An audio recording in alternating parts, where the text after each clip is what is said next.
much money can someone really make from Airbnb? In this case, from Kololo. So on a low month, we make $1,200, and that's for a 1-bedroom. So for a 2-bedroom, on a good day, we can make $2,000. When I see that you run 9 Airbnbs, how did you move from 0 to 9? My vision is to have 15 apartments. When I was starting, to tell you the truth, is I never had the money.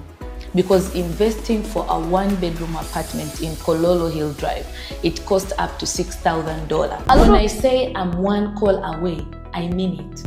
When I say I'm a text away, I mean it. Our escalation matrix is 30 minutes.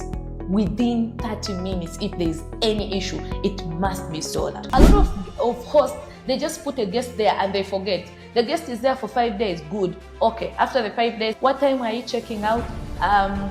Who is the next guest? You have not checked on them for the last 5 days. Every guest that stays at our apartment is a brand ambassador to the country they're going to. Because me, I'm always, Airbnb even has a different sound of message in my phone. So when I know this sound, I'm like, oh, Airbnb message. I get my phone, I put everything aside, I'm like, Airbnb message. So if you're coming in with an attitude of the first month I have to make money, you'll be very disappointed, you will be very frustrated, you will begin saying Airbnb does not work. No, it's Airbnb is business like any other business. You need to build your clientele, you need to build your credibility, you need to build your trust, and these take time. I always go to, for example, I go to London. I'm like, this is the top rated host. He has, I recently met someone with 4.9 rating with 250 reviews. Herbert, wow. This is a host who has put work. What are people saying about his house? They're saying cleanness, they're saying uniqueness, they're saying the response time. So I'm able to know, oh, so if I incorporate these same things, I'll be in the same position. Yes. Your manager is your representative of you and he has power. Allow him to make decisions. Let him not make a decision of firing a cleaner. And a cleaner comes to you and he's like, oh, and you're like, okay, you're back to work. Let me tell you, I stand by my manager's decision, even if it's wrong. Correct it later. I correct it later. I do not rub it in front of other people that you're more powerful than my manager. No, that's my manager. He represents Happy when Happy is not there. So when he makes a mistake, I stand by it. I come late and tell him. One area also of Airbnb, you need to do research. You need to know what is happening on your country. Not just on your country, even on your neighboring country. Because I know Rwanda is bidding to do F1 tournament. So if me, I'm watching carefully.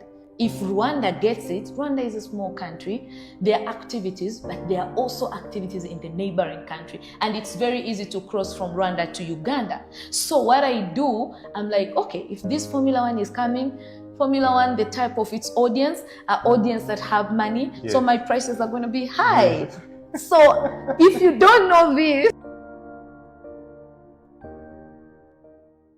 Thank you for coming on the show, Happy. I'm actually very eager to hear the story behind this.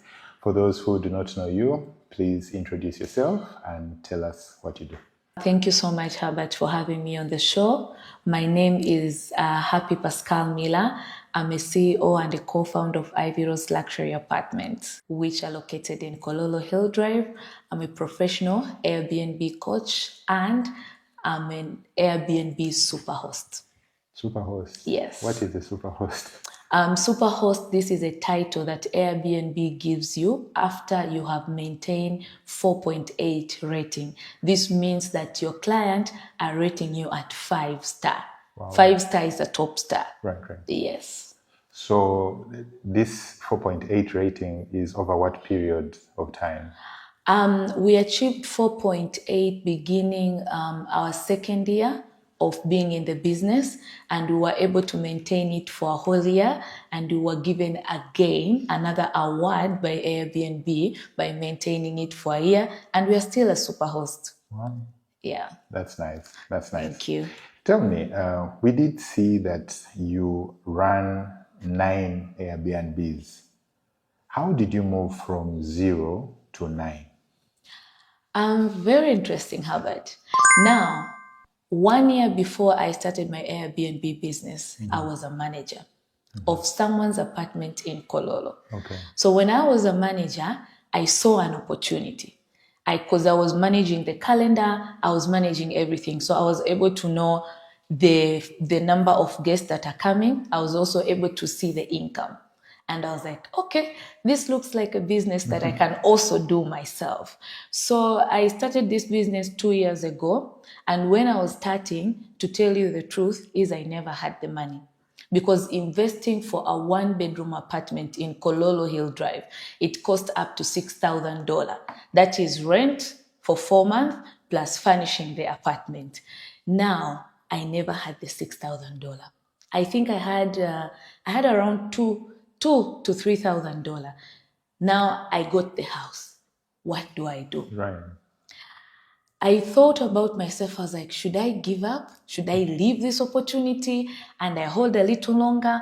But when I went back home, I asked myself, if I have $3,000, what will it cater for? So I realized I could pay rent for 3 months and have some little money so that I could do the furnishing. But that money was not enough for furnishing. What did I do? I think happy, being a risk taker, I decided to use my chair, my personal chair from my house, from my home. I used my bed. I used my TV. I used my saucepans. Wow. I use my plate. I use everything. And at that point, Herbert, I was doing my master's at Macquarie University. It was the toughest thing because I'll go home and I'll sit down.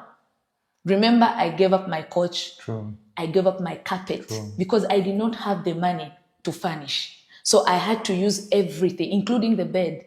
I had to use everything from my house so that I can be able to furnish the house. So I go to my landlord and I'm like, Mom, I call her Mom. I'm like, Mom, can I pay my rent for 3 months? And maybe end of the month, I'll make sure I pay the rest of the money. So she's a beautiful, amazing woman. She says, Happy, do you think you will be able to pay me rent? You know, the fact that you want Kololo, you don't have enough money. I would understand from where she comes from. She's like, do you think you'll be able to sustain? I remember telling her, Mom, just give me a chance. I promise I will not disappoint you. So what happened is immediately I removed these things from my house. I put it in the house. Thank God I am finishing the house like this. And I got a client for 4 months. Wow. Who was paying me $1,200. Wow. So at the state which the house was at, remember, I never had enough income. So he would say, I need a fan. I need a coffee maker. I would use the money he gave me to put the things in the house. But it took me 9 months to recover from the investment. Wow. That means I slept and sat down for 9 months. No TV, no chair, no carpet. I only had one seat like this in my house, which I feel like being someone who was studying, coming back home and sitting down. I won't tell you about it was painful. Yes. There are those days which I'll enter my house and I'll cry. Yes. I'll be like, oh my God, I don't have where to sit. It was very painful, but at times, one of my friend, he came to my house and he said, Happy, your house is like a mosque. You don't have anything. I was like, constantly, you don't have things in your house. And I kept telling them, guys, I invested. And amidst this, there were a lot of voices. Some voices were like, maybe it might not work. Maybe you might not be successful in it. But me as Happy, and everyone I approached at that time, I was like, can you please help me with like $2,000? I'll pay you. Everyone was saying, okay, where are you taking the money? I'm like, I'm investing in Airbnb. They're like, no, we're not going to give you the money because first of all, we are not sure you're going to have client. Sure. But if me as Happy, I was like, I'm going to have client. Remember, I was a manager. So I was like, you can see from this account, this is how much money this person is making and I'm in the same location. So I believe I'll make the same. Though my house was not furnished as hers, but I was in the same location. Yes. So everyone would be like, Happy, no, we're not going to give you the money. I was sad, but at the end of the day, it's me who knew the risk I was taking. Mm-hmm. It's me who understood the business better than all the people. So I said, I'm not going to give up on this. And that is how I started. When I got the client for 3 months, I was able to put the things like fan, like bread toaster, like microwave. No, I use the microwave from my house. Like small things that were not in the house, I was able to gather and put it there. And after 9 months, when I recovered, it was the biggest joy of my life. Wow. And from the time I recovered, I started saving. Because I knew as an individual, as Happy, I don't come from a very well-off family.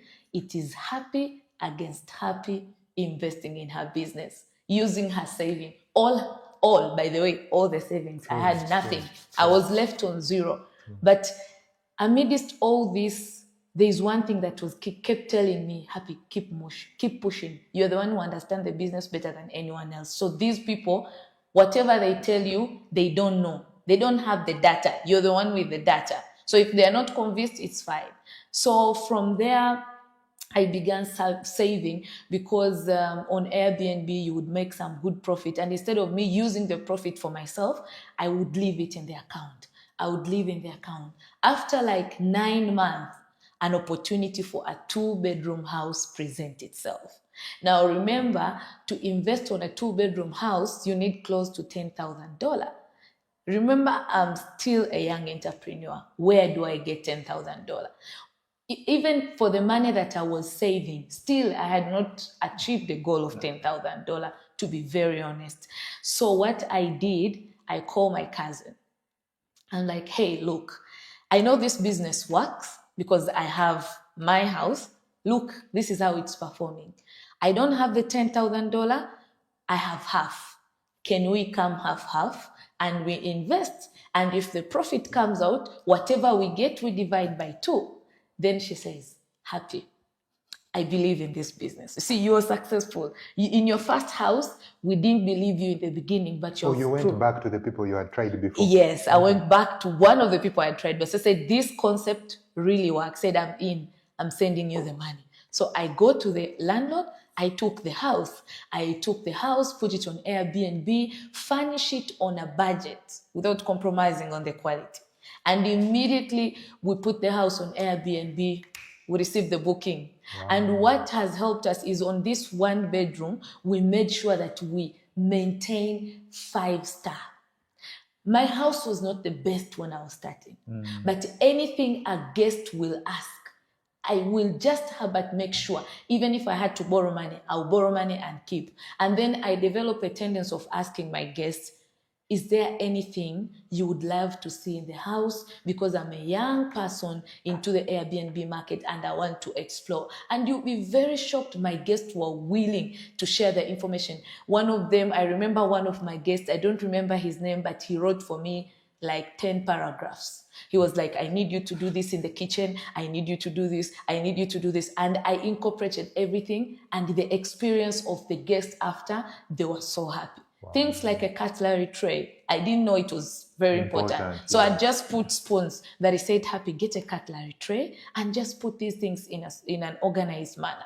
And then when I was able to get the feedback, so that means my guests, every time something has improved and they're having a better experience. So I was rated at 5-star, 5-star, 5-star, 5-star. So when I listed again this house under my name, it was picking up from the 5-star of the previous house. Yes. So it also picked up. When people began to come to this Ivyrose Luxury Apartment number 2, everyone was so happy. They would leave us good reviews. And from there, I knew, now Happy, if you want to grow in this business, it's you have to invest. Even if you're coming to collaborate with someone, you have to have a 50% at least. At least, yes. So I got another house. I saved. Now I'm still not yet eating my profit. I saved again. When the house came, I went 50-50 again on the 3rd one. When the 4th one came, I went 50-50 again on the 4th one. And then when the 5th one came, there was already established. I have grown. I no longer needed half. So though my business partners there too, they're like, Can we come Happy, in? can you come in? And then I was like, can I have one for myself? They're very understandable people. And then that's how I got my 5th house. That's how I got my 6th house. That's how I got my 7th house. That's how I got my 8th house. To tell you, actually, up to today, I've not eaten like a whole profit. Like where I say I've collected profit is $1,000 and I'm taking it out. No, because my vision is to have 15 apartments at Kololo. So once I have 15, then I think I'll be comfortable to now eating my profit comfortably and even take myself for trips. Yeah, but for now, I'm not doing that because I know I've not yet reached my vision. I have 9, but my goal is to have 15. And that's how I've been able to move from 1 to 9 within a span, actually from 0, within a span of 2 years. Wow. Yeah. That's incredible. Thank you very much. I love the passion with which you're speaking. It is very clear. When you mentioned the person giving you a 9 paragraphs or whatever, and you said that you implemented those things, I had no doubt at all that you did. The way you speak, the passion, congratulations. I'm really, really very happy for you. Much. Very excited for you. I was at the edge of my seat actually when you're talking. So this is nice. I love it. Tell me, why Kololo? Is it because that's where you were working as a manager for another house, and there are cheaper places which are, I know Kololo mostly is in dollars, right? But there are other places which are, most of them charge in dollars, but there are other places where the entry point might be lower. If you have maybe 20 in a different location, what's the logic? One thing I learned from my mentor, he says, if you invest money, you'll make money. And even if I was a manager at Kololo, I knew other hosts in other places. But I understood Kololo well. Number one, remember I was a manager for 1 year. So I was able to see what kind of feedback client gives. Why do you want to come to Kololo? Number one, client will say security. Kololo, if you Google, it's rated among the secure place in Uganda. So if you are a foreigner come from a country for the very first time, you want to stay in a most safe place of that particular country. True. That was one of the reasons. Number two, we are surrounded by embassies, which makes it easy for those embassies to give you clients because they want to stay close to their embassies. True. Number three, when you go to UN, among the places that are listed that UN people can stay, Kololo is one of them. So you are sure of UN client in case they are ever coming. Yeah. And then number three, Kololo is quiet and it's regarded as a luxurious place for rich people, 5 minutes walk to Acacia Mall, right, where the mall has all the restaurant, all the shopping places, everything. So there's a lot of experience closer to it. So in fact, in our houses, we sell 5 minutes walk to Acacia Mall. Two things. Yes. That's a selling point for us. Yes. And that is how I picked Kololo. And I was not disappointed because remember, I knew the figure. Yes. As much as my house was not at its best, at least the least I could go then was $40. And people will still occupy it. And that's why I picked Kololo, because of those reasons. Wow. Tell me, how much money can someone really make from Airbnb? In this case, from Kololo. In this case, from Kololo, let's pick with a low month, a low season, which for us at Ivyrose Luxury Apartment is May. I don't know how the low season looks for others, because others were saying it's between January and February, and others say it is the Lent time. But for us, during those times, we're actually fully booked from January until March. May is the month where we actually get a lot of referrals instead of the booking through Airbnb. So on a low month, we make $1,200. And then, of course, you have to remove the rent, which is $600. You have to remove the utilities. This is internet, management fee, electricity, and water, $200. So that is $800. And then the remaining money, that's your profit. Yeah, and that's for a 1-bedroom. So for a 2-bedroom, on a good day, we can make $2,000. and the rent is around $1,000. So you remove the rent $1,000, you remove $250 for utilities for a 2-bedroom, and then the remaining balance, that's your profit straight to your pocket. Yeah. So you have a combination of 1-bedroom and 2-bedrooms. I have actually a combination of 1-bedroom to 3-bedroom. Wow. Yes. And for a 3-bedroom, how does that work? And for a 3-bedroom, we normally charge 90. It depends with the season. It depends on how long you want to stay. But for sure, we can't go below $70. And then for a 3-bedroom, now here is how at Ivyrose we've been able to achieve diverse. If you come in and we have an available, let's say all our houses are occupied and we only have a 3-bedroom. If a 1-bedroom client comes, we allow that client to enter, we close 2 rooms and give that person access to 1 bedroom so that we secure the $50. It's better than when it's empty. If you think like a business owner. Wow. So if someone comes and they want a 2-bedroom and we have a 3-bedroom available, we give them access to 2 rooms, we close 1, and we give them the price for 2-bedroom, and they occupy the house. Why? Because as a business owner, Herbert, you have a rent to pay. So if you cannot get someone who is going to give you $100 per day in a 3-bedroom, rather than your house stay empty, you'd rather secure the $50. True. That means out of 100, you're halfway. You've got $50. Your house was not empty. So if someone comes for 2-bedroom, which is $75, so you have saved yourself by getting $75 rather than denying, no, I can't give you the house. So for us at Ivyrose, we are so diverse because we know we have rent to pay, and sometimes we have clients who are like, Happy, if it's not your house, I'm going to a hotel.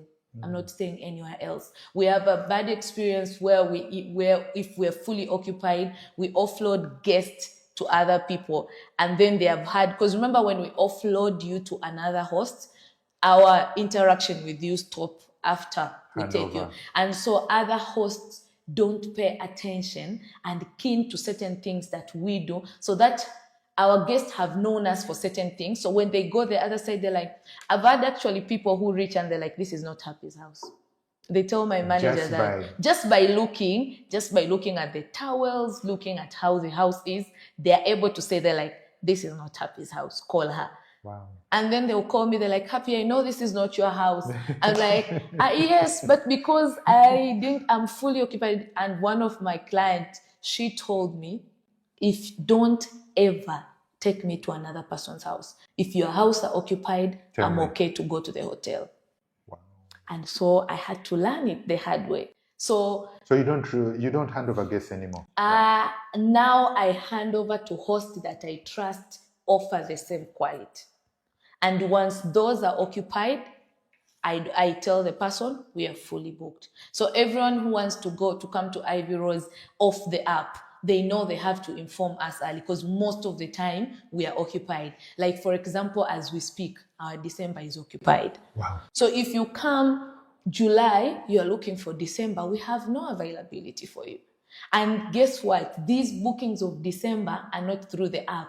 They are for our repetitive clients. They came through the app. They were happy with the service.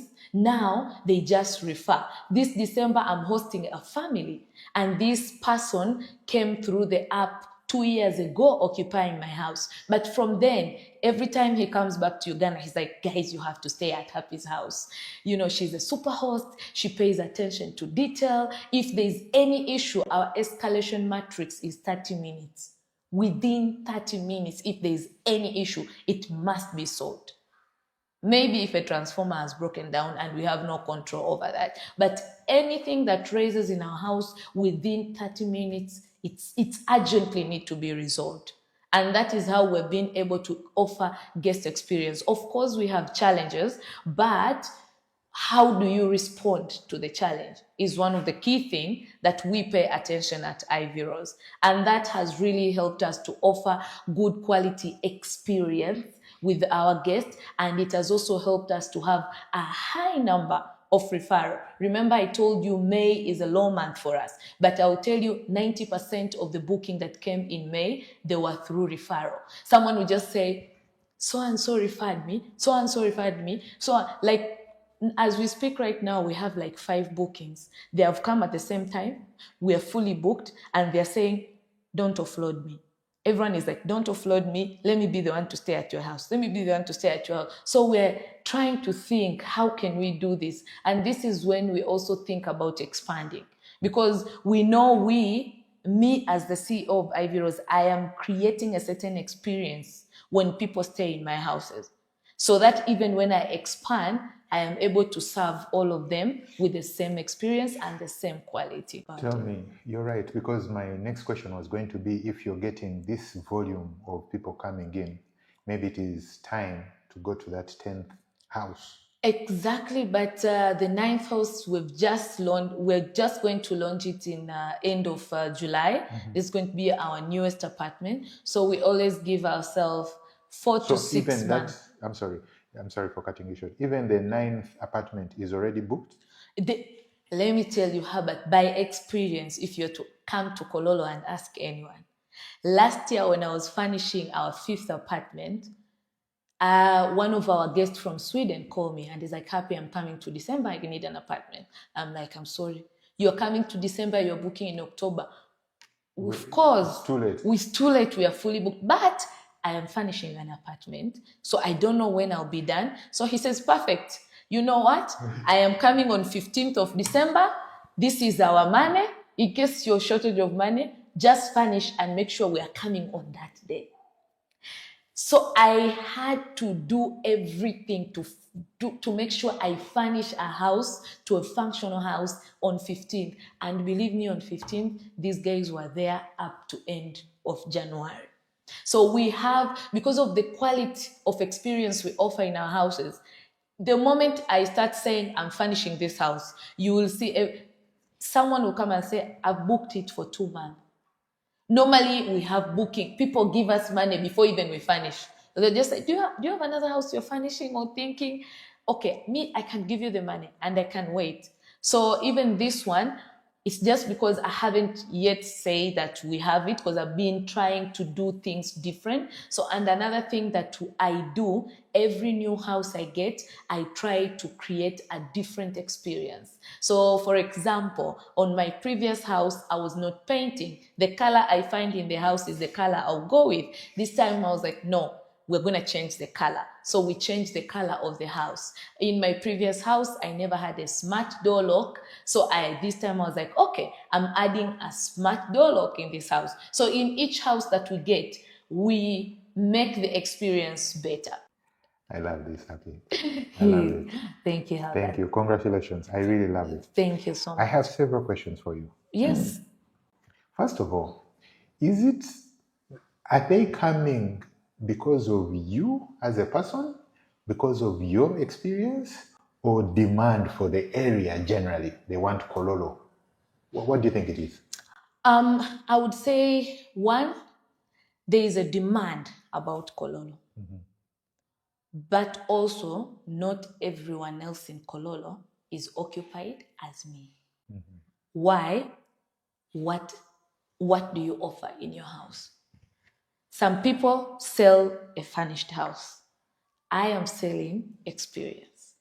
If you come at Ivyrose, we do our best to customize your experience. For example, one of our guests texted us and was like, hi, Happy, we are coming to Uganda for the very first time. It's our anniversary for me and my wife. So when you get such a message, what do? As a host, you will just say, oh, dear guest, you're welcome. We're looking forward to see you. But what next? So I went ahead, bought a bouquet of flower, bought a slice of cake, bought a card, and say, happy anniversary, so and so. Welcome to Ivyrose Luxury Apartment. We celebrate you and we hope you have a good experience. In case of anything, we're just a text away. And believe me, when these guests arrived and found a bouquet of flowers, a slice of cake which is written their name on it, and a card which we handwritten. Yes. Oh my God, they were like, oh my God, Happy. Oh my God, you don't know what you've done to us. Thank you so much. We've never been to an Airbnb and a guest has done this for us.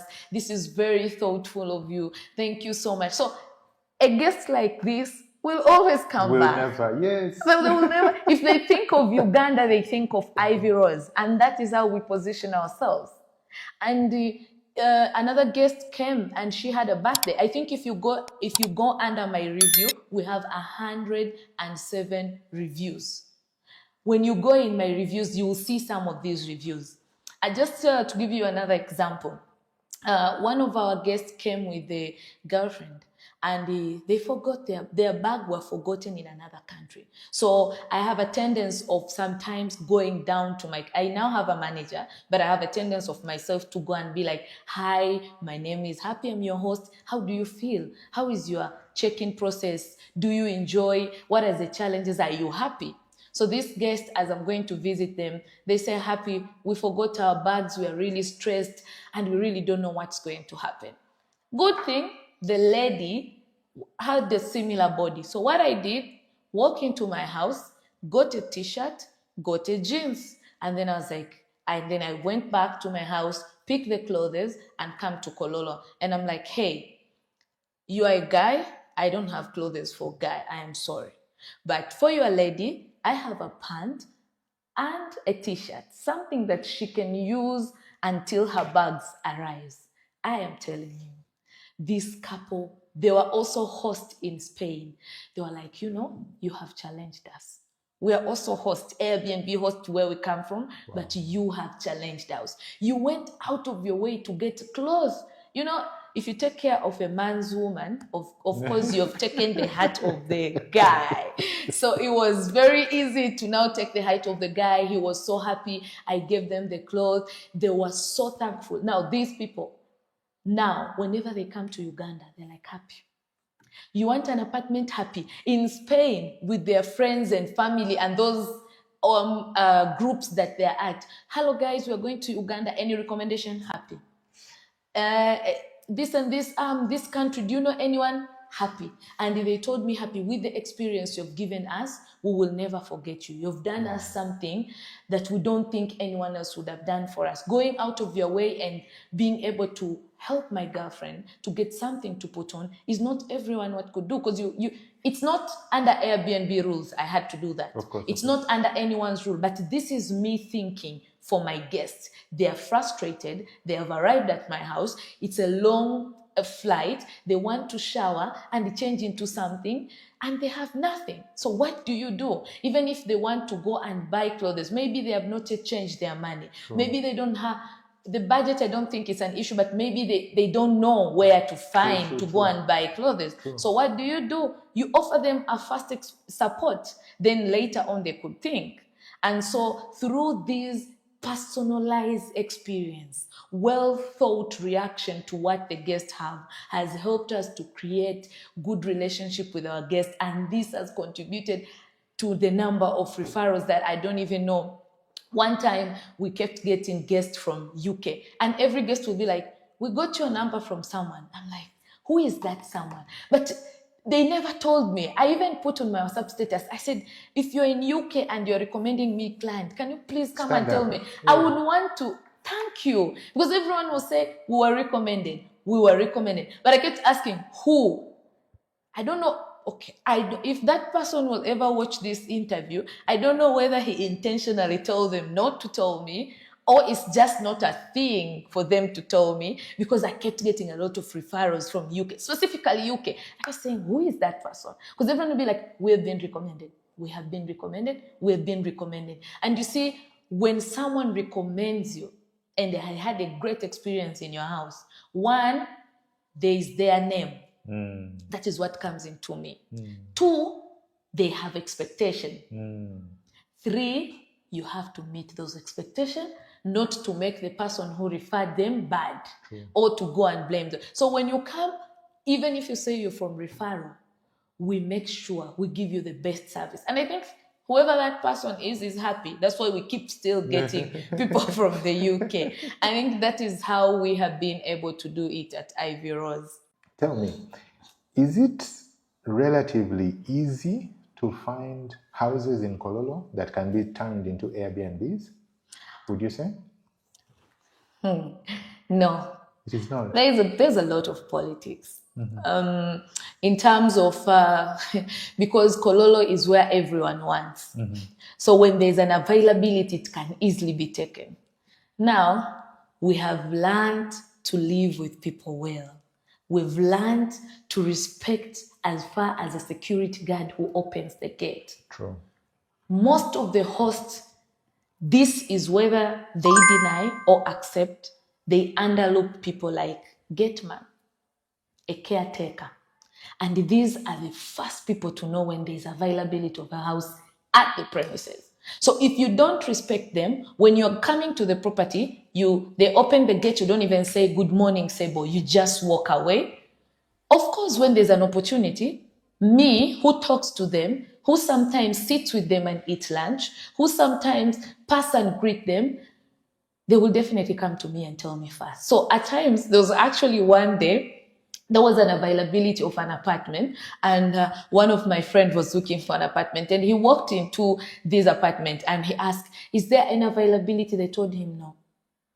But me, one day after that, someone came and told me, hey, Happy, we have a house for you, and you're the only person we can tell. We don't want to tell it to anyone else. So any information of apartment around where I am, I'll get it first. Unless I am not interested in it, then someone else will get. So I like this. I like this a lot. Actually, it speaks to your tenacity, really. Yeah. You're going to the gate man, sitting with them, Yes. having lunch with them, Yes. talking to them. Yes. And then you're talking to the guest also who has come from abroad. Yes. You are understanding the mindset of the guest, Yes. the mindset of the gate man, Yes. and everyone in between. Yes. No And that is very powerful. If my guest arrived anytime, Herbert, the moment you say, I'm Happy's guest, they will, if there's a key, they'll make sure they get the key for you. Sometimes they will even help you with your bags. They don't do that with everyone, but it's because of the relationship that I build with them. You see, this is an ecosystem. It begins from the gate. It begins from the cleaner. It begins from a caretaker. If you do not value these people, they can frustrate the process and they can frustrate the guest experience, and the guest might not give you a good review. True. But if you work with them, people who don't relate with them, that is being ego. And ego does not make money. And also, I think personally as Happy, I have that personality. I don't underlook on people. I believe everyone is good at their own capacity and everyone contributes to the bigger goal, because it's through the caretaker who contribute to offer a smooth check-in experience. And this is why I am rated at 5-star in check-in. It is through the cleaner who cleans very well my house. This is why I am able to get 5-star in cleaning. So you see, all these people contribute to who I am today. So if you do not take care of them, you're going to be frustrated. And this is why I've had people saying, but what is it with your houses? How come for you, a guest in, guest out, guest in, guest out? There is no redundancy. Yeah, there is no redundancy. But how come for us, someone was telling me this year, in January, they were not occupied for 3 weeks. I was fully booked, Herbert, in January. Fully. If you go to my Airbnb, if I could share with you a screenshot to share with the viewers, you will see I was fully booked, day one to the last day. And this person was like, Happy, what is it that you do different? And because several times people have come, because of the back-to-back guests, my manager, then I used to manage the house myself, but when they become many, I had to get my my manager, Mr. Joffrey, to help me. So he tells me, people always come and they open the door to our houses. They're like, can we see what are the things you put in the house? Now, people copy everything I put in the house, but that's not where my strength is. That's not where I get people to return. It is the experience while they're at my house. When I say I'm one call away, I mean it. When I say I'm a text away, I mean it. And through that, people have said, Happy, we are going, they copy. When I came to Kololo, there was no TV unit. People used to just put TV. They'll be like, it's okay. Okay, there were some few who put. When I came, I started putting a certain type of TV unit in all my houses. There's a bit of similarity. This is how you'll enter and you will know this is Happy's house. So people began also put the TV unit. But is the secret in the TV unit? No. There are people who have way better houses than me in Kololo. But what is the secret? The experience. How long do you respond to the client? When there's an issue, are you able to wake up at night? If a client says, Happy, I was in a bar, I left with a key, but I forgot it. I've had such an experience. I'm now here. It is 4 o'clock. How about 4? A guest is calling me at 4. And it's like, I was at the bar, Happy. I'm at the door. I don't know what happened, but I don't have the keys. If you are not a good host, you can switch off your phone. True. First of all, Airbnb will not penalize you for you because it's not your mistake. True. It's the guest's fault. But what do you do as a good host? I live in Kungu. It is quite a distance to drive from Kungu to Kololo. Do you know what I did that day? I dressed up and I had to go to Kololo to offer him a spare key. And you found him seated at the stairs waiting. I found him seated. There were actually, it was not one, there were a group of 4 guys. But believe me, these guys, they're forever my friends. They're like, if Happy was able to leave Kungu at 4, 4 is when people are sleeping. It's inconvenience. Very, very. It's inconvenience. It's really inconvenience for the host. For the host. But what do? I drove, get them the key. They forever became loyal. These are the people who go outside the world and they're like, guys, for this one experience, I will forever go back to Happy's house. Wow. And that is how we have been able to maintain our guests. And that is how we have been able to grow from one house to another because the demand is high on our side. And this is how you are able to manage Kololo. But not just Kololo, even other places. It's an ecosystem. As a host out there, remember, this does not depend on you alone. A gate man can frustrate your guest.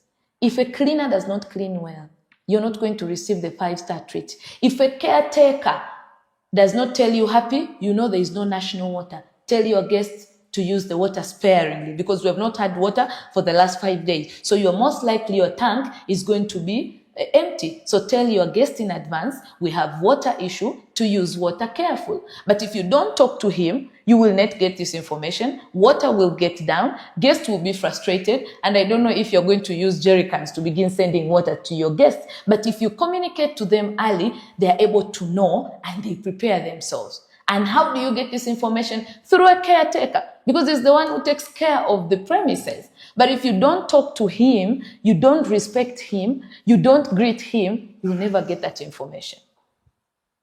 And that is how we've been able to sustain at Ivyrose. We take care of everyone who contributes to who we are, who contributes for us to become a superhost. What are some of the biggest mistakes that hosts make? Number one mistakes is leaving your business to a manager. You're like, I've set up my apartment.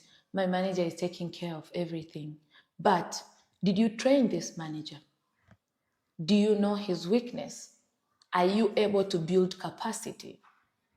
Now, at Ivyrose, if you go again under our reviews, you will see reviews that say, Happy and her manager. Happy and her manager. You know why? It is because I have trained my manager. In fact, I've replicated myself in my manager. But it was not a one-day thing. It is a time I had to take the time, I had to train my manager. Now, many hosts, after they furnish the house looks good. They're like, the manager. I've left everything to a manager. A manager will do this, a manager will do this. But this is your business. This is my primary source of income. I work with my manager and I don't leave the work for my manager. So that is one key for your failure if you don't know what is happening and everything you leave with the manager, but also you're not sure if this manager has the capacity to do what you're doing. So that is a number one mistake. Number one painful mistake is what happened to me last year. So in January, we lowered the price. So when you lower the price, it lowered up to December. So the sharp guests will always book December in January because they know the price is low.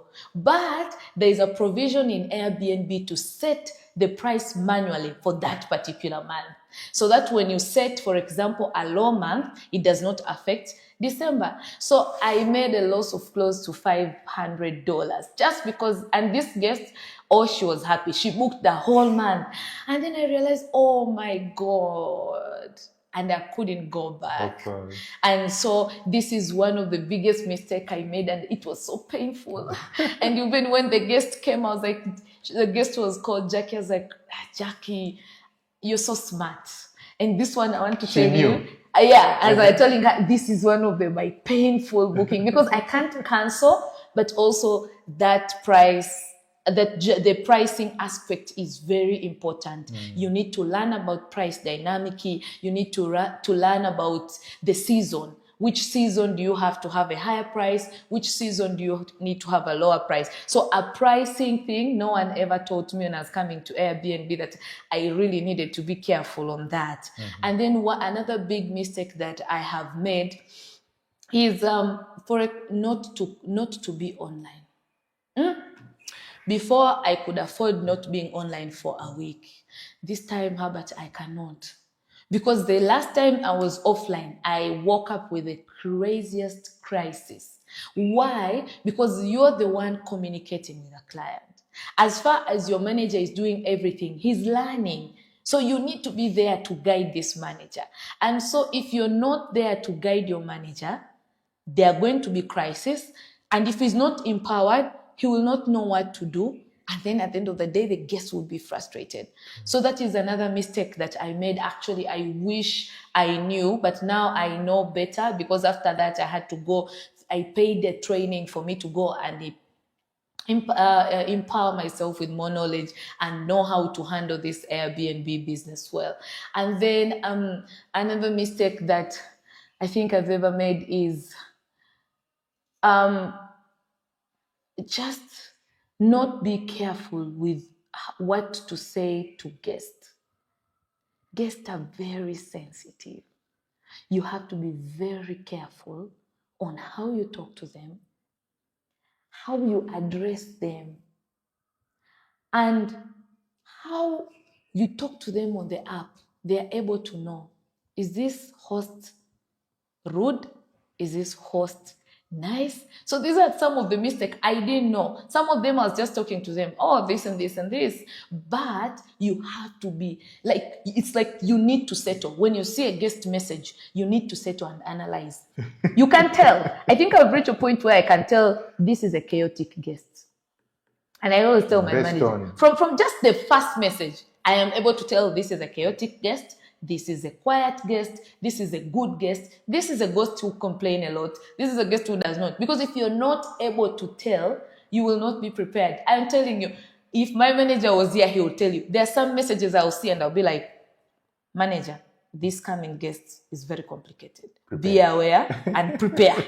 So he will prepare. And then you'll be like, Happy, you're very right. This person is complaining about electricity and we're in Uganda. There's no electricity. So I'll be like, but I told you in advance, she's complicated. So just find a way to handle her or respond like this, like this. So those are some of the biggest mistakes that I wish I knew before. And one of all is never leave your business to your manager completely. Unless it's not your primary source of income. It's like optional, whether you make money, you don't. But if it's your primary source of income, you need to be in it. And you need to be able to have eyes on what is happening. You need to be able to empower your manager on the ground so that he can be you. I said I replicated myself in my manager. I've said this several times. And I work together with him because he's learning. Guests can be very chaotic. I'm telling you how, but let me give you an example. That was the time we had a guest. And this guest was one of those complicated guests. She was Ugandan, who lived in the US for like 15 years. But she was born in Uganda. And this guest was like calling my manager, like, there's no electricity. Electricity has gone. And we're like, Mom, we apologize. Please let us follow up. So what we'll do, we go to a Twitter page of Umeme and you'll find the communication. We're going to be out of power in Kololo for 2 hours. Then it's the same communication we'll use to give to the guests. But she was like, no. Call me the owner of this apartment. Unless otherwise, this thing is not going to turn out well.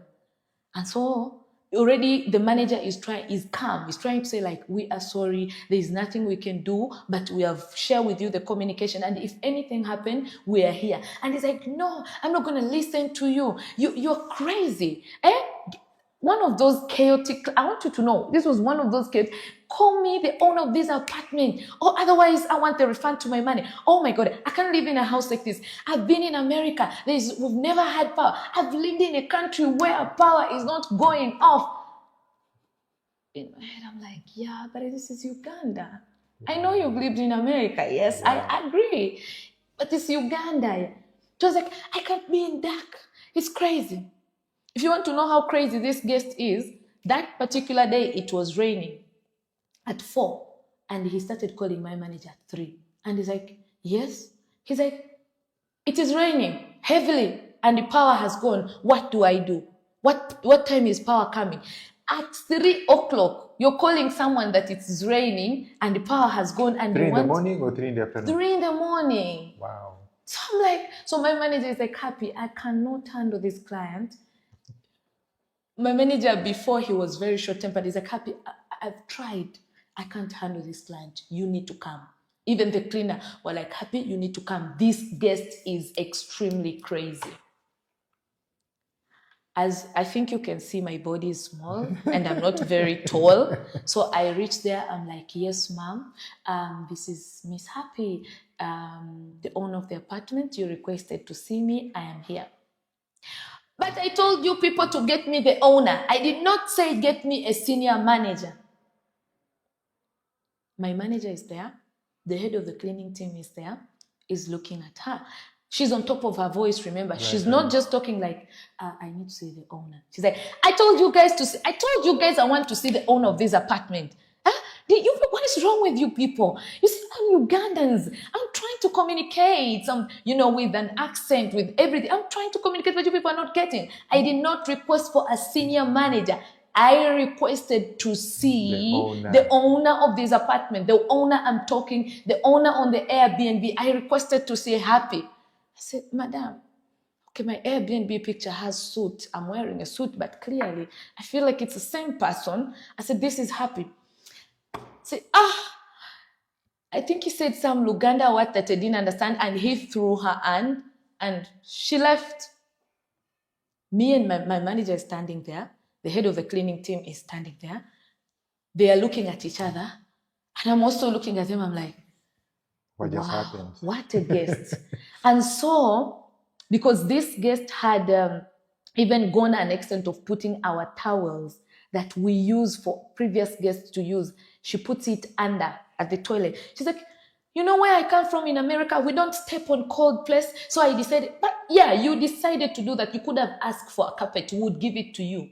But she decided to put a cotton towel down. So when my manager told me, I was like, oh my God, what do I do with this guest? I'm not telling her, but she's one of the guests that even if she comes today, I will never host her. I promise myself. So after she does that, she goes out. So people are telling her, she's still complaining when she's down. She said, I told these people I needed the owner. They're telling her, but what owner do you need, madam? We brought you the owner. The people are telling her, she is the owner. That is Happy. Can we show you her picture? This is her. And then I think the sense came back. And then she's like, oh, madam. I'm like, okay, yeah, yes, ma. Okay, oh, madam, where I come from in America, power never gets off. So for me, when power gets off, I'm irritated. I'm freaked out. I'm freaked out. I feel like, why am I in dark? What is wrong with darkness? What is going to attack me? I'm like, there are no lions. You are in Kololo. No one is going to attack you. But I was like, okay, I'm understanding it from your perspective. But I'm like, you were born in Uganda. You left Uganda when you're 15 years old, guys. I don't think you've forgotten everything completely. But I'm like, okay, when the power goes off, nothing is going to happen. You are in a very safe place. And in case of anything, I'm always a call away. I'll be more than happy to assist you. But also, you're putting our towels down. We don't do that. Can you please stop doing that? And if you stop doing that, we will work together very well, because your reception is not good. My manager is extremely irritated. My head of cleaning is irritated. And these are the people who are here 24/7 to support you. So if you treat them like this, they will not be able to support you. And me, myself, I have other duties that I have to take care of. So these are my representative. You need to treat them well. So one of the things is guests, they have to know they must treat your manager, the cleaner, well. If they treat them bad, these people will not be happy. True. So I put it in guests' side that on top of you respecting me, respecting my manager is important. In fact, I always ask my manager, if he's like, Happy, this guest is very complicated, I need you to handle. I'm like, tell me, did she talk to you in a bad way? Did she disrespect you? So when you disrespect my manager, you've disrespected me, because my manager is representing Happy. True. So if you cannot respect my manager, then that means you are highly disrespecting me. And when I come, and if you're that type of a guest, I tell you it on your face. You don't disrespect my manager and expect to listen from me, because my manager is Happy, because Happy is not here. So you choose. There are two things. We shall give you a full refund of your money, or you will have to respect my manager by talking to him well, addressing your issues well. If it does not work on the issues, feel free to call me. I'll come here down and sort the issue. So amidst this business, they are very complicated clients. They are clients who will, actually, one of my students, the client slapped her. There's a video, the client slapped her. You're going to get clients who will abuse you. You're going to get clients who are going to do all sorts of things. But how do you respond? This is one of the key things that you always need to pay attention at.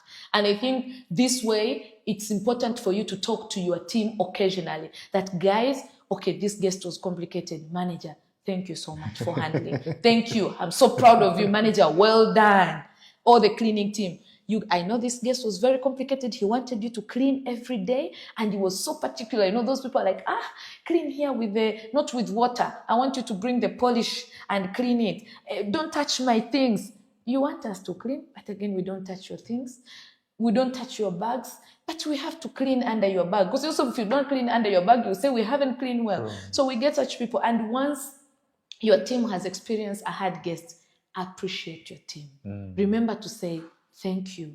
Well done. Well done. These people help you to make money. Welcome back from there. Yeah, welcome back from there. And occasionally, I even buy gift for my manager, because I know what it means to work under someone. But I was employed for the last 7 years. So I know what it takes to motivate an employee to work hard. I know what to work as a team. A boss coming down and say, guys, what are we facing? If you're coming from this complicated guest, I'm so sorry, but guys, welcome back. Let's pull ourselves together. We laugh, we joke, and we're like, guys, on the next one. So it is very key. These are some of the key things that you have to pay attention if you want to thrive in the Airbnb business. It's not just like how people are telling you out there, oh, you just receive booking from home, you sleep, someone clean. It's not like that. There is a lot of work that you need to do. There's a lot of work that comes with it. And if you're able to do the work, you'll be successful. But if you're not able to do the work, you will be kicked out and the business will die. Tell me, you were working as a manager first. Yes. Saw the books. You felt encouraged to do it. You did it, and you're doing it well. Yes. You have trained your manager to be a photocopy of yourself. Yes. Are you concerned that this manager can one day also leave you? And if so, what backup plan do you have? Actually, he got a house and he called me and he was like, Happy, I've got a house, a 1-bedroom house in Kololo, where I am. And he's like, I want to start Airbnb. So I told him, manager, how much is that house? He was like, rent is 1,000. So I told him, okay, so from the time you spent with me, you think a $1,000 rent is okay for you? He said, I don't know. I told him, okay, come, I want you to sit with me. You know our books. You know what a 1-bedroom can make you in a month. Do you think this is a smart decision? Do you think you're going to make money out of it? I said, go think about it, come back to me. What does that say? They will always get opportunities. Instead of competing or fighting or arguing with them, collaborate. Herbert, the market is too big.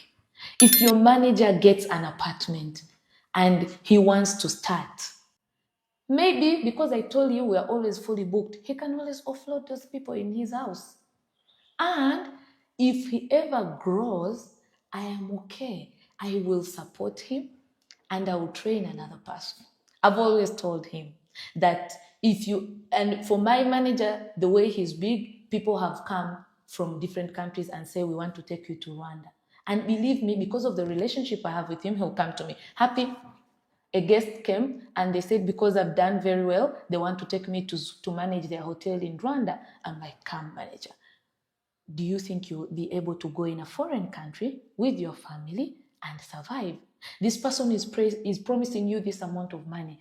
Do you think he will sustainably give you this amount of money? Because there is one thing to promise these people. We're going to give you a lot of money. Then they pay you 2 months. The 3rd month, they leave you. So I tell my manager, be very calculative. So my manager, I am willing to train him. And if he gets a house, I will train him and I will help him to list that house on Airbnb. Because I'm better off in collaborating with him than competing with him. And if he ever says, and I've always told him, when you feel you want to leave, let me know.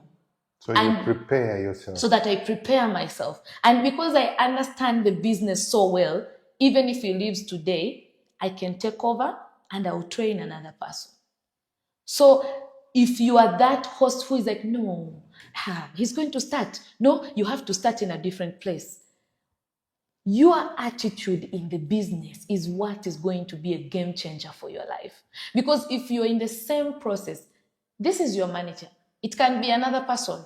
I am happy with my manager making money because that means he will always be there. If his house is also there, he will always be there for me. He will always be in Kololo because that is where he gets his money. So I am sure of certain things when he even owns his house. But collaboration is key. We are past that time where you're like, oh, he's competing with me. He's going to take me all the clients. As I'm telling you, today we have 5 bookings. I don't know how I'm going to put these 3 other guests in another house. So if my manager has his own house, why don't I give him the client? Because the more he grows, he helps me to sustain good quality experience for my client. I am making money, so we're making money together. So I'm not worried. If my manager ever leaves, I'll train another person. If my manager ever wants to be in the same business, I will train him. It's me who have trained my manager. I will list his house on Airbnb, even under my name, and I'll be more than happy for him to make money. Because for me, I believe collaboration against competition. And the market is big. And the market is big. There are very many clients. Let me tell you, Uganda, by research as we are speaking, receive over 800,000 of tourists every year. And this number has grown, is going by increasing every year. And if you search what are the country that supplies Uganda with the highest number of tourists, you'll find it is Kenya. So I tell my manager, if Kenya is the number 1 country that supplies Uganda with tourists, what is the next country? Kenya, Rwanda, Tanzania, German, then UK. Where do you find the Kenyans? What are the social media pages they use? They use Facebook, they use Instagram and TikTok. Send that tailored information towards those social media channels. Now, what does this tell you? The market is big. You just have to do research and have the correct figure. Because when you are able to do research, 800,000, this is a lot of numbers. And if each of us could offer good experience, these guests were able to sustain them in our houses. So for me, that is what I believe. Collaboration against competition. I like that. So I'm not scared. If my manager is to leave today, it is happy. That's what I'm telling you. I'm involved in my business. If you see reviews, they don't just say Happy's manager. They say Happy and the manager. So I got this. If he leaves, I will pick it up and I will empower another young person to stand and manage my apartment. I think that's how I look at it in that way, Herbert. When you look at other hosts, maybe that you deal with, what mistakes do they make that they really should not be making? They don't pay attention to guests. Other hosts, they're just happy. Oh, how long are you coming? A month. How much are you paying me? $1,800. Okay, pay. They are done. They wash their hands. They don't come back to ask the guest after a week, hi, how are you? Are you having a good experience? Do you have any challenge in the house? Would you like us to assist you of anything? The next time you hear about them is when the client is about to leave. That's a very bad way of a host to manage a guest. Let me tell you, when a guest is in our house for a month, after 5 days, I, Happy Mmila, text the guest, hi, how are you? How is your stay? Is everything moving on well? Hey, hi Happy, thank you for checking in. Everything is moving on well. In case I need anything, I'll let you know. Okay, thank you very much. Just know we are a call or a text away. After 4 days, I'll be like, hi, we haven't had you requesting for cleaning. I would love to tell you we have cleaning services every after 2 days. If you ever need the cleaning services, please let me know. This is my manager's number. He will send you a team that will help you with cleaning and change the beddings and everything. Oh, Happy. Oh, I didn't know that you offer that service. Oh, I forgot about that. Please send me the manager tomorrow. You see? So you get involved with the guest. So the guest is having a good experience. And this is how you're building referral. Referral don't just come by you having your guest. So a lot of hosts, they just put a guest there and they forget. The guest is there for 5 days. Good. Okay. After the 5 days, I'm like, what time are you checking out? Who is the next guest? You have not checked on them for the last 5 days. Check on them. Send a text or one. Sometimes we send these messages and the guest is like, Happy, I'm showering cold water. I'm like, oh, our heater is not instant. So please switch it on 5 minutes before you shower. He's like, oh, really? Thank you very much. But you see, if you had not asked, you will not be able to tell. And at the end of the day, the guest will have a bad experience. I've been showering cold water, not knowing you don't have an instant water. So this is, if you are a host, pay attention to your guest, because your guest is where your money comes from. And also look at it this way. Every guest that comes to Ivyrose, they come from multiple countries. True. You do not have the money to advertise to these multiple countries. True. But each satisfied guest is a brand ambassador for your apartment where they are going. And that is how I look at it. Every guest that stays at our apartment is a brand ambassador to the country they're going to. So right now I have a lot of people from Sweden. They're like, now we no longer come through Airbnb. We are coming through your WhatsApp. We're just booking.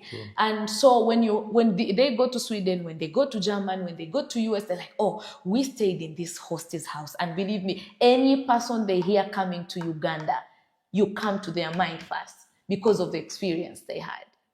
That's how I think about it. Guest comes first. Think about the guest. If you think about the guest, you'll be able to sustain and to retain this guest even for longer time. And not only sustain the guest, you're sustaining all his friends, all his family member. You're sustaining all his acquaintance, all the people. So around, if they ever ask him, you went to Uganda last time, you stayed in Airbnb. Which Airbnb do you stay? How was it? Like Ivyrose. Or you will find he's sharing with his guests, guys, I had such a good experience. Which share us the link. Let us look. Oh, that day you're saying that you had a good experience. Which host? And you see, you have a lot of people who are giving you referral. And that is how we're being able to sustain and manage at Ivyrose Luxury Apartments. Do you believe that these strategies that you're talking about, okay, fine, it's in Kololo, different, dollars or whatever, but do you believe that these strategies you're talking about are applicable in other places as well? If I went to Bukoto, I went to Chira, Namugongo, is it the same? Would it work?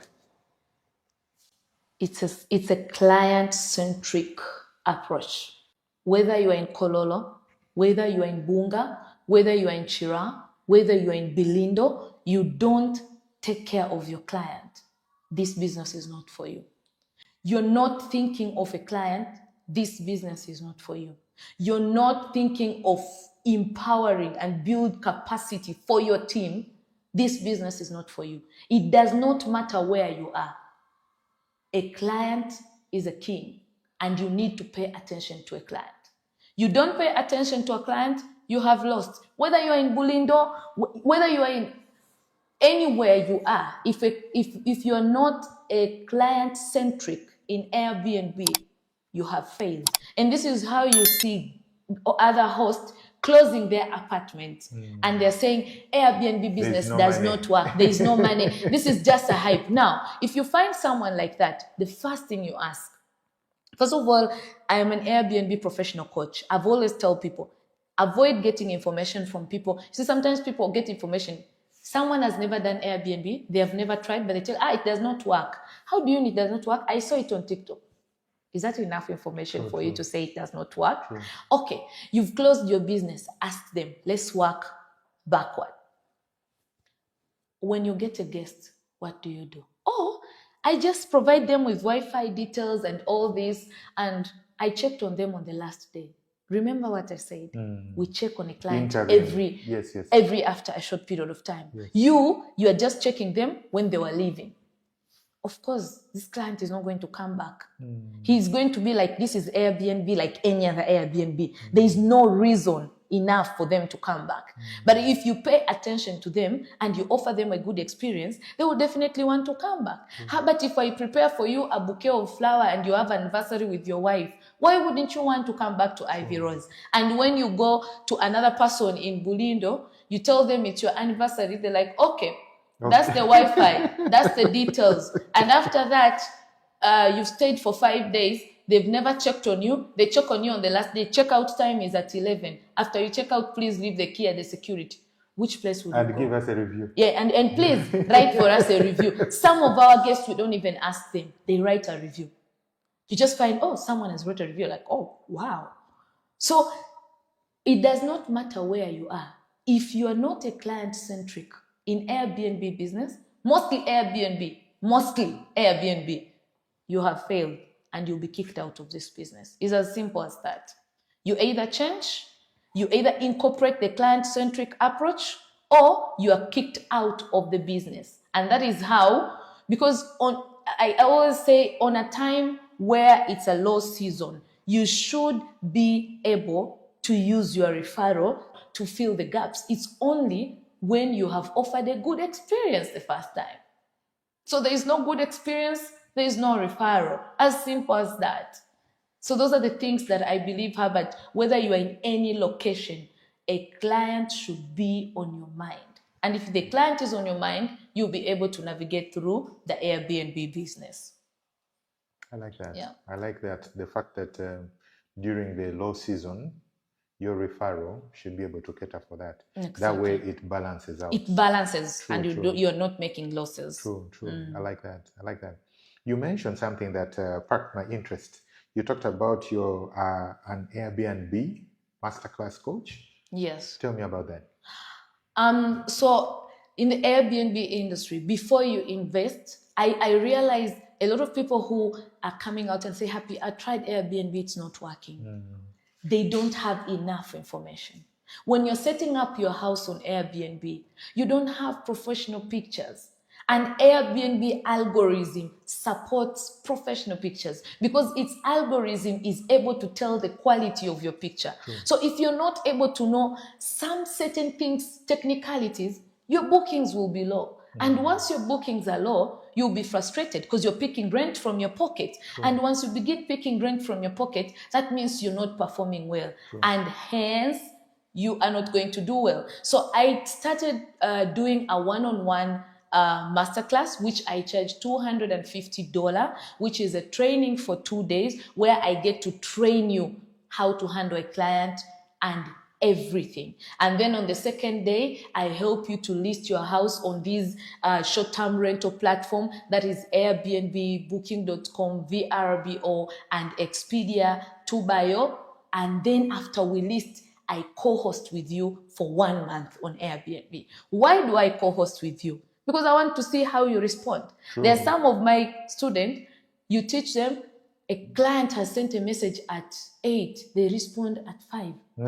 And remember, Airbnb algorithm is able to tell your response rate. Because when you go to Superhost, you will see Happy's response time is at 99%. Wow. My response time is at 9. So if someone is texting you at 8 and you're replying at 5, clearly you're not ready. I'm going to, so if I'm co-hosting with you, because me, I'm always, Airbnb even has a different sound of message in my phone. So when I know this sound, I'm like, oh, Airbnb message. I get my phone, I put everything aside. I'm like, Airbnb message. So when you do these things, they are going to help you as a host. So if the message has come in at 8 in the morning, what is a good time range to respond to it?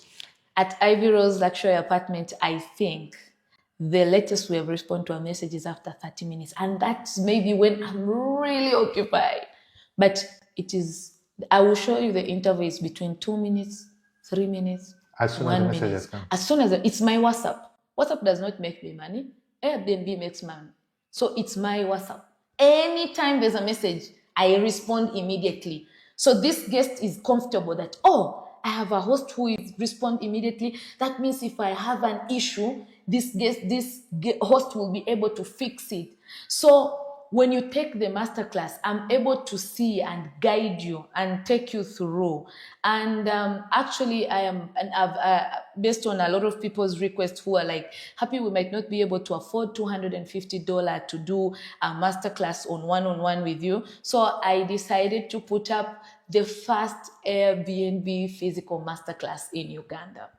I'm saying the first because I have not seen anything. True. So, and this, I'm going to teach people how to start, how to pitch to your landlord. It's a masterclass that is very comprehensive. And on top of that, I have speakers who is an interior designer, Georgina from Spice Home, who is coming to teach the people. How can you furnish a house on a budget and you still look good and make money? Because on top of us making money, we still want our guests to stay in a good space. Yes. So that is what I do in the masterclass. And these days I'm very, very busy actually, because I get a lot of referrals from one person to another, the host who have started, but they're not making money. So we go up to the premises, look at the house. Yes, look at the roads, look at your neighborhood. Because, you know, these are some of the things we pay attention to. So after I look, I'm able to tell you, you see, your neighborhood is not good. This is why you're not being able to get guests. Because of the security aspect, some people feel when they are opposite a slum, it's not very secure. Or what does your location say on Google? Is it a secure place, or is it like a very place which is not very secured? So I'm able to teach you. And I believe, Herbert, if you're going to invest $6,000 in a business, you should be able to pay $250 to have enough information before you spend the 6K. If you're willing to spend the 6K, be willing to spend the 250 first. To make informed decision. We are in a world where you don't just invest. Get to know about the business well before. Because many of my clients these days are like, Happy, I have an Airbnb, it's not working. So you are working back end. You have invested, now it's not working. Now then you're coming back to pay. How about you first invest on knowledge? You get enough knowledge, then you know, am I willing to start? Then you start. So that is how I came up with the masterclass. It's a very nice program. I am looking in future to have personalized class, maybe online. I'm looking forward to incorporate a lot of things in this Airbnb space. When you look at the masterclass that we're talking about, how are the registrations looking like? Are people taking it up? Yeah, people are taking it up. And also, is it mostly by demographics? Are you seeing more men, more women? Is it halfway? What are you seeing? I'm seeing more men wanting their women to study. Actually, more men saying, My woman is frustrated, happy, she's not making money. I'm sure there's something they're not doing correct. True. I'll pay for the training. Please train her. And then I'm seeing women who have been willing to take in the knowledge. They're like, you know what? It's true I've started an Airbnb. There's something I'm not doing okay. That's why you're successful more than me. Can you please teach me? Give me some of what you do so that I can be like you. So that maybe I can be me on my own way and become successful in the business. So people have started embracing the art of getting knowledge fast. So there are weeks I have back-to-back one-on-one training. There are weeks I'm busy. And for me, if I get 4 to 6 people in a month, I'm okay. True. And sometimes I even evaluate the client. Then there are other clients I am telling, I think you should get a manager immediately. Because you can tell, I'm like, so if this and this happened, it's like, happy shit, it's my house. I tell them to get out. Said, I'm going to help you to get a manager. This business, you fail. This is how you exactly will fail because this is not how we do it. So from the masterclass, because I'm interacting with you on one-on-one, I'm able to know, are you someone who can host fast yourself? Are you someone who can get a manager fast? Or are you someone who I need to co-host with you and show you these things step by step myself?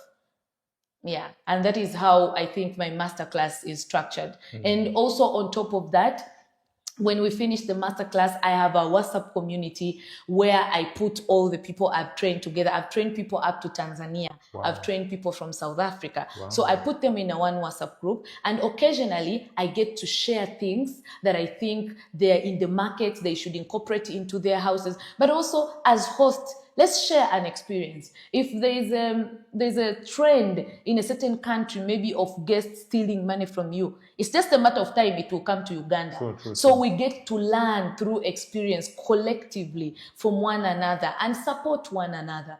And then through supporting one another, you will know you are not alone. And then through me giving you information, like there's something trend. Like for example, recently, I saw one of the hosts in Tanzania, she's called Nandi, and she incorporated a board where you are able to put the letters and you say, for example, if it's Ivyrose, you say, welcome to Ivyrose Luxury Apartment, Harvard. And the guests were so happy. When they walk in, they're like, oh, this is personalized to me. It's very thoughtful. I was like, okay, I'm a person who do a lot of research in this industry. So I said, okay, I will incorporate this. I went and got a board. And the first reaction from my guests, you cannot believe, they're like, oh my God, you're so thoughtful. And you know, their names were not the common names like Happy, maybe Herbert, maybe Grace. They were the names from their country. So when they found their names, they're like, oh my God, this is so personalized. So occasionally you have to keep empowering yourself with knowledge. You have to learn. You have to know the trends that are existing. What meetings are we going to have in Uganda? What international meeting? When? What time? I know there is a football cup. I'm a big football fan, not because I support football, that's how I know, but also even if I would not support football, because I'm a research-based person, I would still know. The cup is coming to East Africa. The cup is going to be played between Tanzania, Kenya, and Uganda. This is going to be 2027. How do you prepare yourself as a guest to handle this cup 2027? You are in hospitality industry. This means it's a time where we are going to make money. But how do you prepare yourself? Because as far as next year, people will begin booking for 2027 because they know when it reaches 2027, the price will shoot high. So if you're not informed, your prices will be low and you will not be able to capitalize and make enough money. So one area also of Airbnb, you need to do research. You need to know what is happening on your country. Not just on your country, even on your neighboring country. Because I was told, I know Rwanda is bidding to do F1 tournament.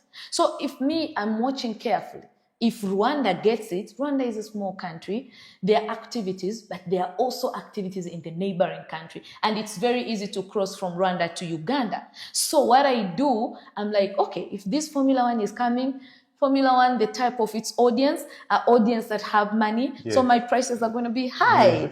Yes. So if you don't know this, is how you're going to make losses based on the pricing strategy. So there's some of the key things that you have to pay attention. For example, you are in Airbnb industry. If we ask you how many tourists does Uganda receive per year, you don't know. So what informs what you do in your house? True.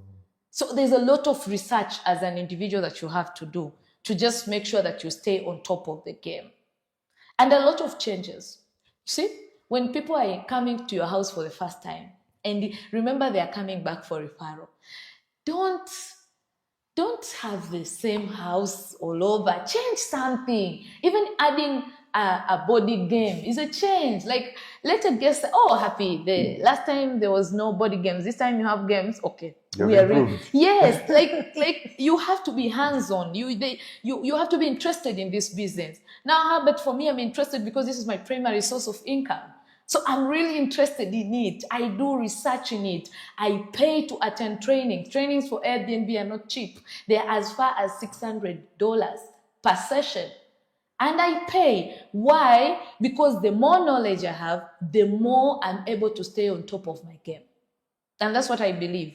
You're not able to invest in learning. You're stingy. You're like, why would I pay $600 to learn?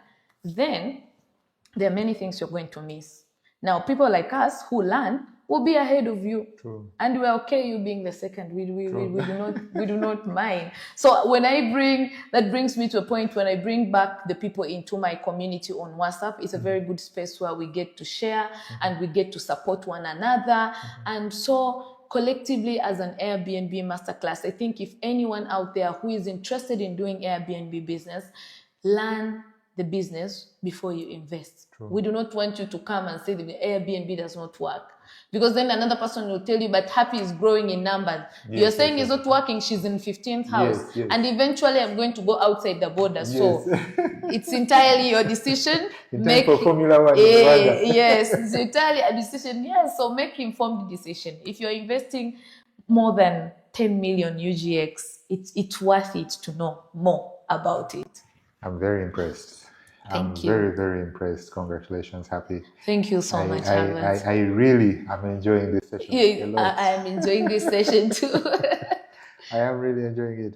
Tell me, the WhatsApp group that you're talking about, the one where you bring the people in, this is for them to share their issues, any things that you see on the horizon, that kind of stuff, right? Yeah. How big is that group on your WhatsApp? For now, we are like 15 people. Mm-hmm. And eventually And these are all hosts? Yes, these are all hosts. Okay. And 2 of them have become Superhosts. Wow. Vanessa has a house in Kulambira. She became a Superhost. I was so proud. I was like, oh my God. And then Leah from Tanzania, also she's my student. She also became a Superhost. So it's just, even if when we become 50, the game is together as a group, let's learn. Yes. Let's hear experience from Leah, Tanzania. Yes. Let's hear an experience from Spain, South Africa. Yes. Let's hear an experience from Happy, Kololo. Let's hear an experience from so-and-so, Nigeria. Let's hear. We have different experience. We have different guests. And you see, when you're in a community, sometimes they will post and say, we had a guest, Happy. Someone recently, my student from Entebbe, Sandra, she told me, Happy, someone is using my picture. You know, this happens a lot. Even me, sometimes people are sending, but this one is saying this is his house. And I'm like, again, you can't control much. People will go on Airbnb, take screenshot of your picture and say the house are theirs. Sure. So Sandra, my student, was like, Happy, I'm very frustrated. This person is using my pictures. It is my house. Why is he doing? I told her, relax. Do you have the number of the person? No, it's my friend who told me. And I told him, you are still the original person of the house.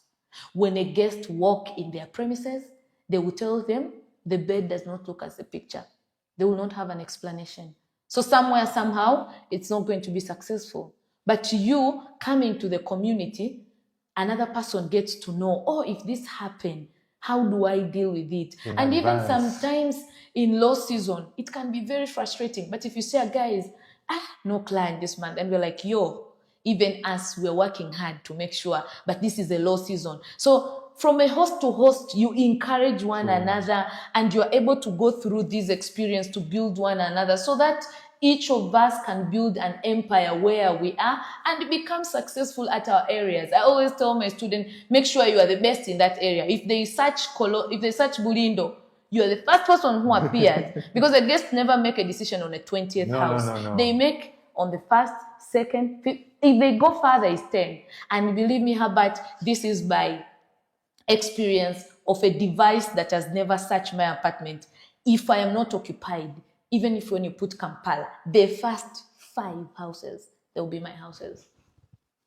That is how much I've built the reputation through the strategies that I've mentioned before. The first 5 houses. Because that's how I'm positioning myself. And that is how I train the people that you have to be the best in your area. And that is how you're going to make money.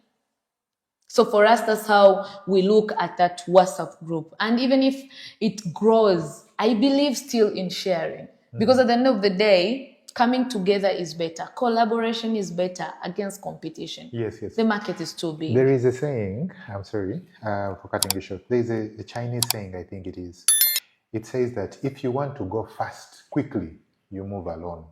But if you want to go far, you go as a group. Exactly. Right? You can actually see this recently now. We have the pilgrimage of the Martyrs. They're going to Namugongo. They are walking from Gulu, Lira, Masindi. They are walking and they are getting to Namugongo. If a person is to walk alone, they probably won't make it. Yes. But as a group, they're able to make it. Yes. This WhatsApp group, I like it a lot because the shared experiences, you grow exponentially in that group. If someone has made a mistake today and they have 5 years experience, me, I'm just starting. I know that mistake, I will never make it. So instead of waiting for 5 years to make this mistake, I'm already at the 6th year because of this experience.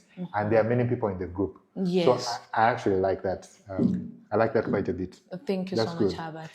I have a question about, you mentioned the screenshots and all that. It also happens in the real estate industry. People take screenshots of nice houses and market them.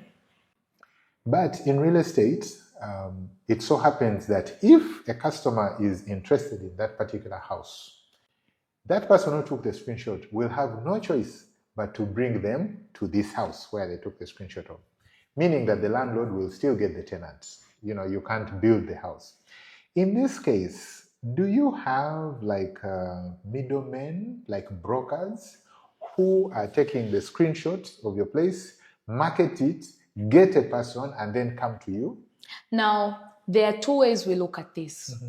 We love working with brokers because they are good and they have experience in their area. So if a broker advertises my house and then says, Happy, I have guests coming in, there is an agreement that we have, and then I'm like, okay, the person can come.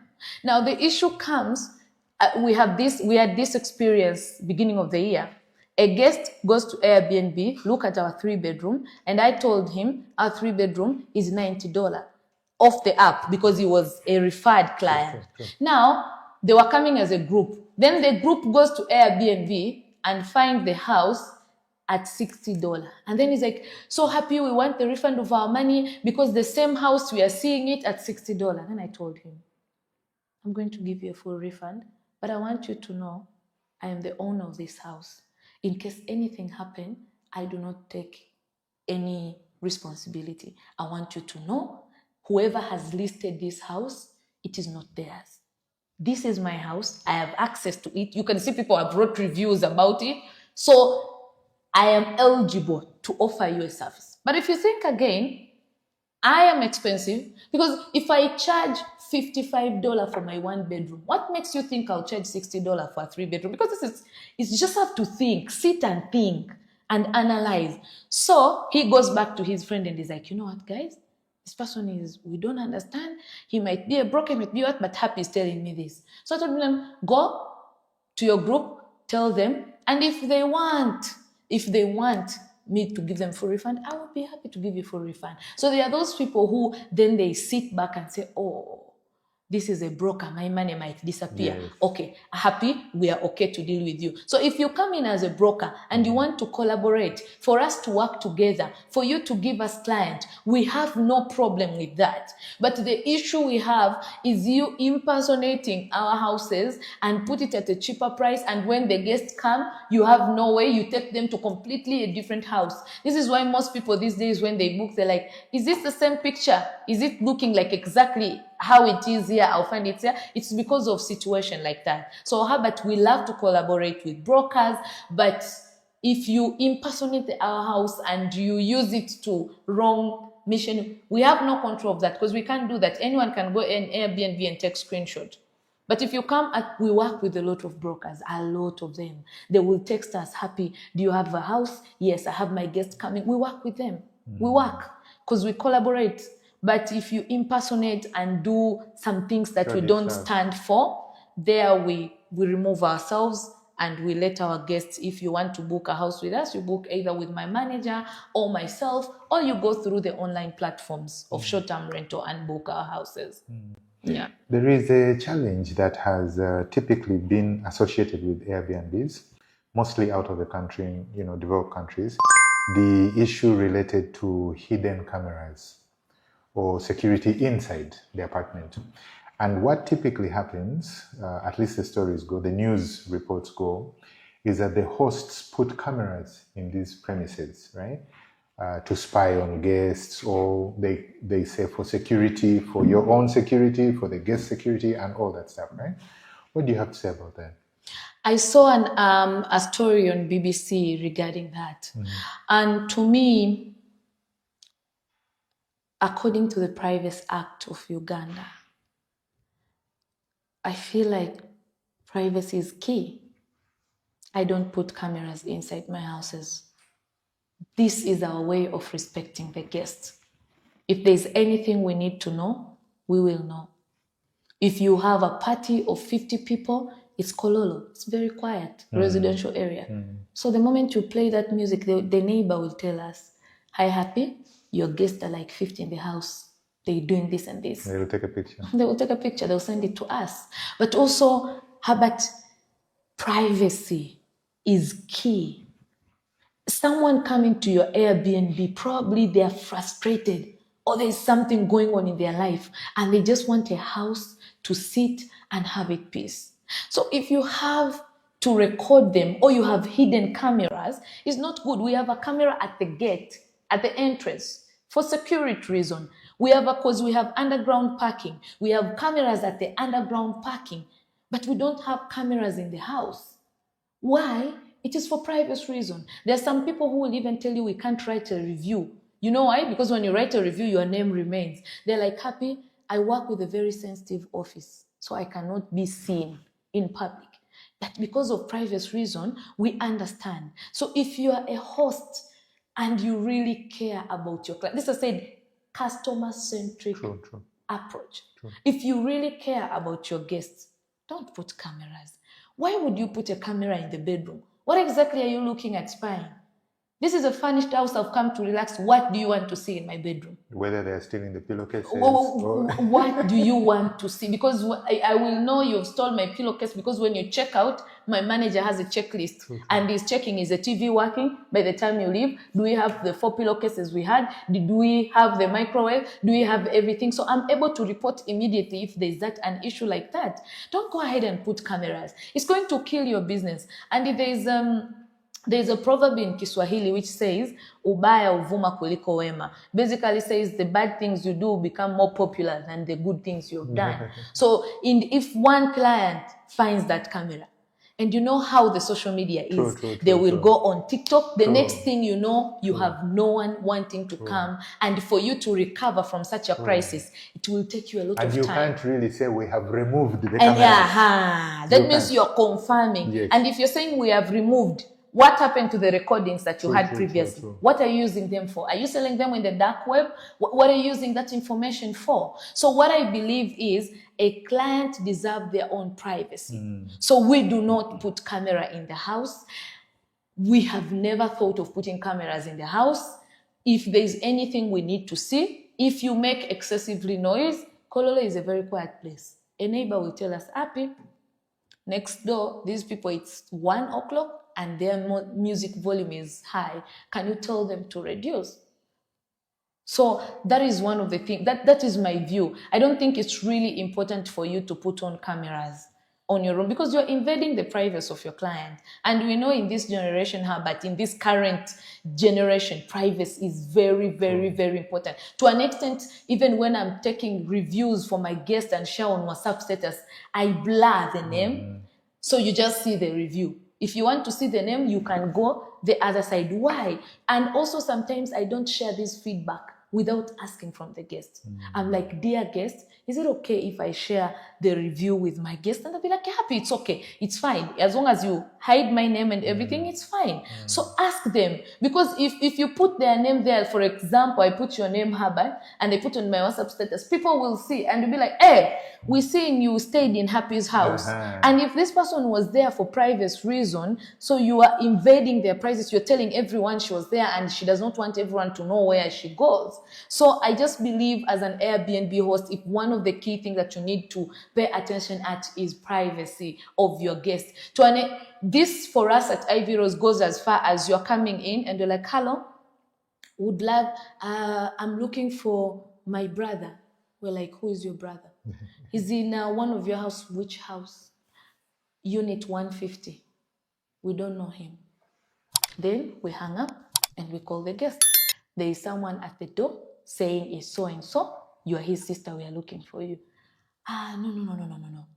I don't want to see them. We're like, hey, madam, we don't know that person and that person is not in our premises. We do not share our client's information. It's one thing I've occasionally trained my manager at. You can be sued for that. You can kill your business for that. Even if you are a husband and your wife is at my premises, I am boldly saying this, and you ask me, I don't know. I will not give you my client's information. Never. Unless the client consent and say, Happy, yes, I'm inside. I'm expecting that guest. Minus the client communication, I don't know. That client does not exist in my house. Find a way of reaching him. I'm not about to tell you that this is in my house. What if you're a kidnapper and you're saying I'm the sister? You are coming to kidnap my guest. So I'm going to be the first line of suspect. Yes. Collaborator. Collaborator. So I'm not doing that. Unless my guest is like, Happy, I'm expecting a guest at this time. I gave them your number. Their name is so and so. They have not identified you. Even if you come with a picture, with the booking, even if you come with every reason that shows they're in my house, I'll tell you they're not there. Even this habit of a guest has shared your number, and then someone else just decide to ask for a number. Oh, Happy, help me with the number of that guest. I want to talk to them about this. I don't do that. I must get consent from the guest. Can I share your number? Yes. Do you know so and so? Oh, yes, Happy. I told that person to come back, but I left without giving them my number. You can please give them my number. That's the only way I'm giving you the number. In my house has not confirmed, you're not getting any information. Any. When I say any, this is the phone number, their name, their number of days, that they are there. Nothing you're going to receive. Because we value privacy of our guests. And at Ivyrose Luxury Apartment, privacy is key. Does not matter who you are. You're Prime Minister, you're what? You have to come with a police letter ordering me or summon me to give you that information. If you don't have that, you will never receive that information from us. Even my manager knows. You will never receive. And for us, our privacy goes as far as if a guest stays at our apartment and we have their phone number, we don't text them until they text us. There are those good guests who becomes our friends. Then we could be talking to them. But if a guest is very private, when they move our apartment, we keep their number. If they ask us to delete, we still delete their numbers. That is how far we go with privacy. For us, we care. We care about privacy of our clients. So when you come to Ivyrose, you're very safe, very, very safe. And that's how I would think of the issue of the camera, because it goes a long way with privacy. So as an Airbnb host out there, please don't put cameras. And people, these days, they have apps that detect cameras. So if in case you think you're smart, there are smarter ways of identifying that. So just be careful, don't put cameras. Maybe put cameras at the parking, at the gate, for the security of this. They understand. They're like, of course, you're entering. We need to know who is coming in, who is coming out. But also this information, we don't pitch to the public. It's for us and you, for your safety, just in case anything happens. Again, you have to prepare. Anything can happen at any time. So that would be my say on that. I have a question related to the neighborhoods. You mentioned that the neighbors can call you and tell you there is noise. When you are in these communities like Kololo, luxurious location, gated communities and all that, do you find that there is some form of resistance between the Airbnb units or location versus the owners? And in Kololo, they are usually elderly or more established people, right? Like you said, embassies and all that. Do you find that there's some form of resistance from the surrounding people about these new entrants, loud groups, noise, music, that kind of stuff all over the place? What are you saying?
Actually, for me, the neighbors that I have, they're actually elderly and they're very good people.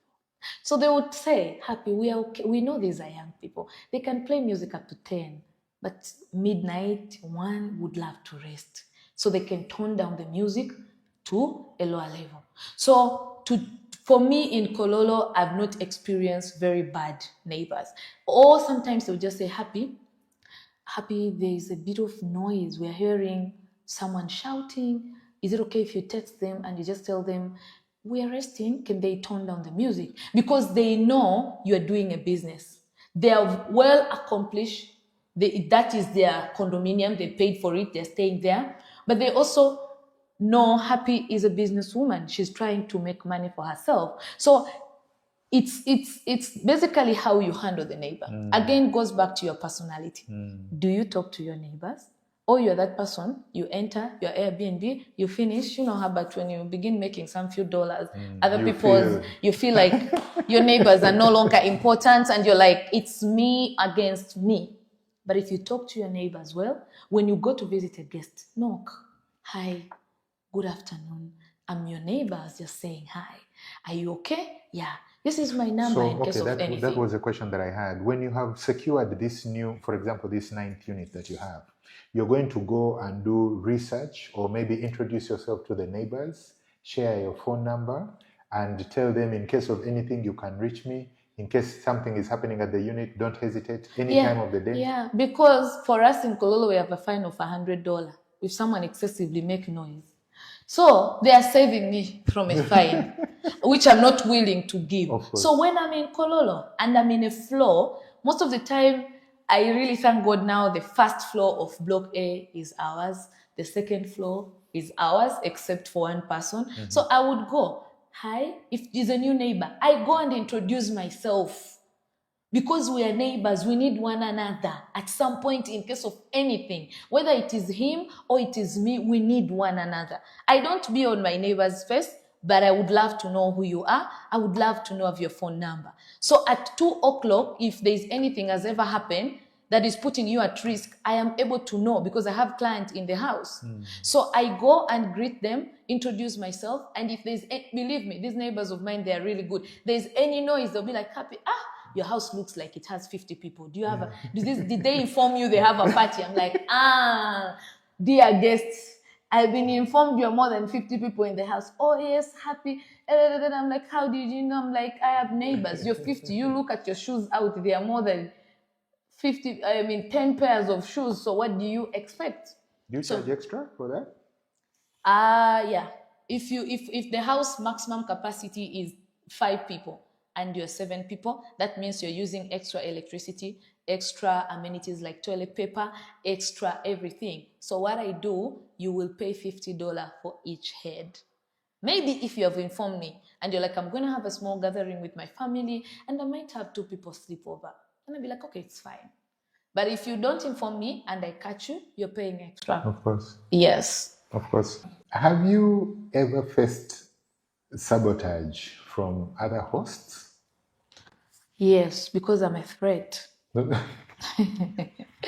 a superhost.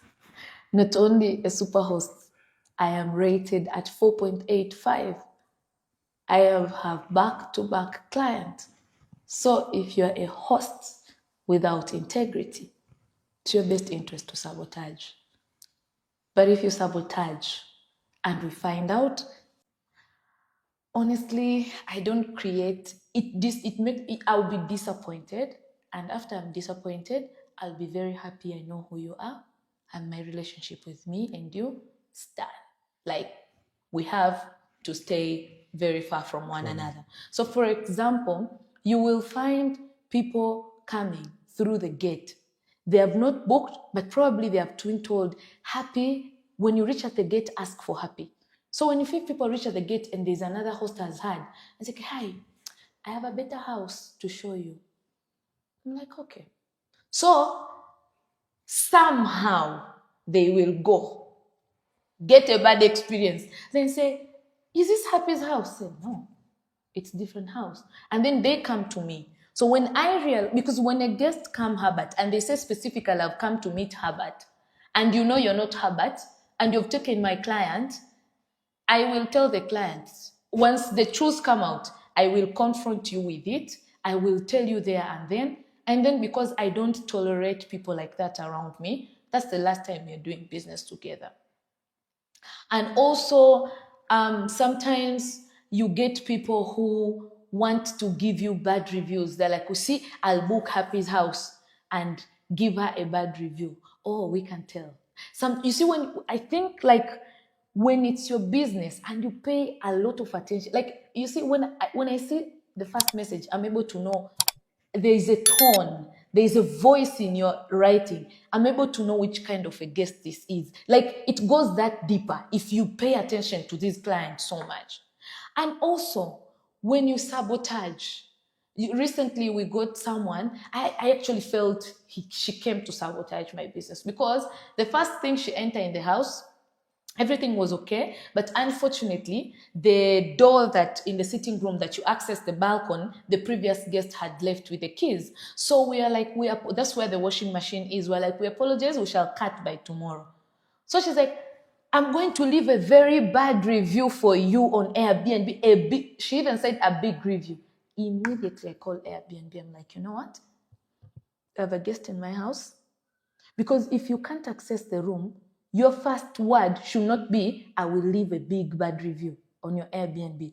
That shows you've come to sabotage. Whether you've been sent, whether you are an individual who you are seeing, this person is progressing and I'm going to book her house and put a bad review.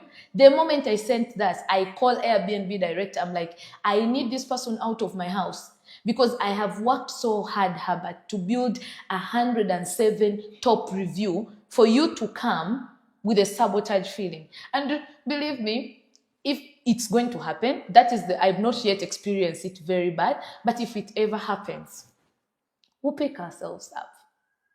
We're not scared. You will come, put for us a bad review, because there's a chance for a host to write down. Respond. So we will respond. With the facts. And once against 100, whoever comes will judge for themselves. Because we respond. We have had clients who have said, oh, we stayed at Happy's place. She's very good, but there was a shortage of power. And we'll respond. We thank you for this feedback. And we say, it was not our cause, but we'll try next time maybe to put a generator or to put something that is going to prevent. So this guest, if they read reviews, they will be able to tell. And if sabotage how you can, I also believe in God, Herbert. I pray for my business. I keep praying and I keep telling God, put those sabotage people far away. When they see my property, let them even be interested. And whoever wants to actually, another form of sabotage, I will say, is through my manager. It's very interesting how people see a good product. And instead of going to you and be like, Herbert, how did you build this good product? So that I can grow. So that I can also grow. They begin saying, manager, come. Yes, we want you to take away from there. How much would you want?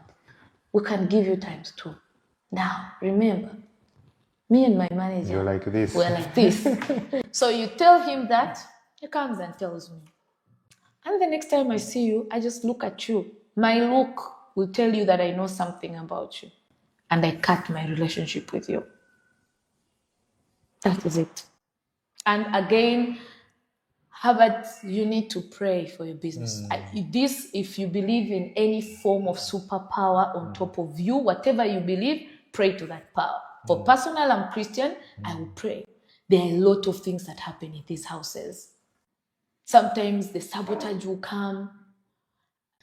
There are some people will come to your premises to do ritual because they cannot do it in their houses. Because they have a wife, a kid, a housemaid. They cannot perform those rituals to their own houses, so they get an Airbnb and perform those rituals. Now, from me to you, that does not leave sometime your house in a good space. We have not experienced that, but I know a lot of research. Because I do a lot of research. It has happened to other hosts. Pray for your business. As I said, whatever superpower you believe on, pray to that superpower because you need the power of God in your houses. And for us at Ivyrose, we pray for them. And again, as a host, if you find someone who sabotages your house, approach them, talk to them. Because if you don't talk to them, they will not stop. So when I talk to you, you know I'm aware of you and you will stop. And even if you don't stop, you do it again, just continue to offer good quality service. There's only one Happy Mmila. There will never be two Happy Mmila. My tolerance level to client is not the same tolerance level. A client will tell you, your car is done. In your house, you will respond after 1 hour. Me, I will respond within 10 minutes. With the code. So sabotage, don't sabotage. He will be frustrated. Then he will say, if he's frustrated, he will call the person who recommended. Is this Happy's house? There's no power for 1 hour here. I've asked for your car. Number is not returned. Then the guest, that person who referred you will call me. And I'll be like, what do you mean in my house? I can never do that.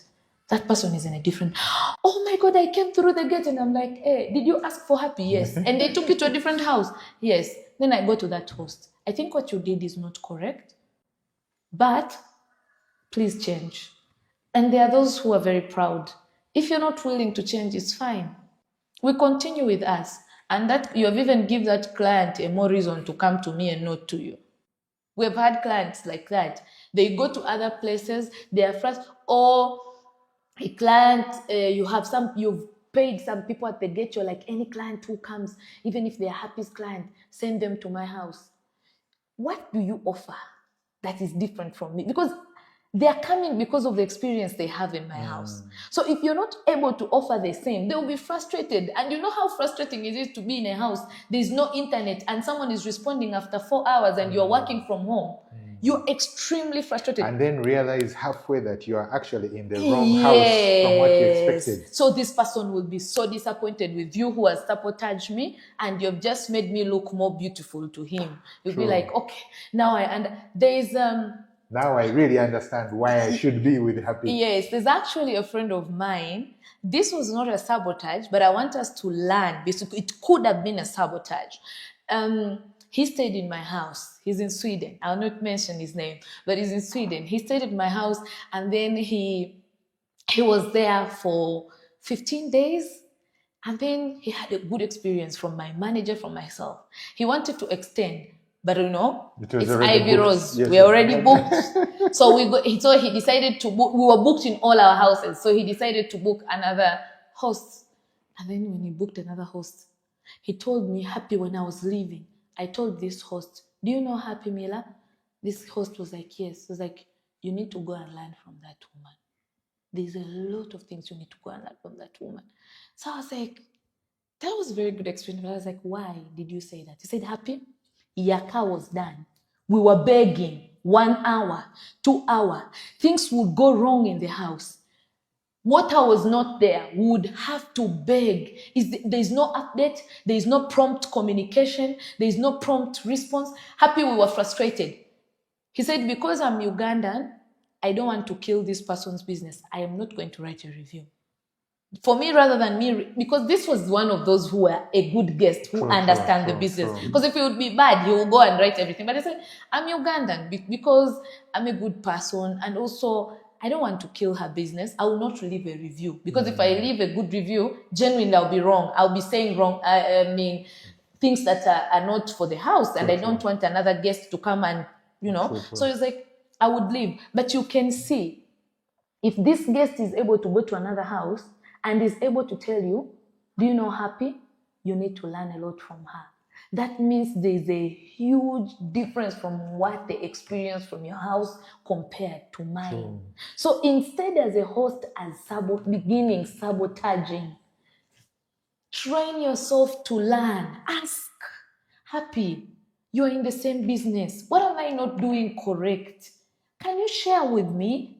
Can you come? Let's have a coffee. Tell me how you handle guests. Tell me how you get more bookings more than me. What is it that you're doing? I don't think there's anyone who has ever come to me and have failed to share what I do. I share what I do, but people say, that's very difficult. I can't do that. Too much. It's too much. Now, if it's too much, the too much is what makes me money. True. So, and I'm okay doing the too much. Me as Happy and my team, we are very okay to do the too much. So there's a lot of things to learn as a host. Don't think of sabotage. Think behind first. Collaborate. Ask the person who is doing better than you.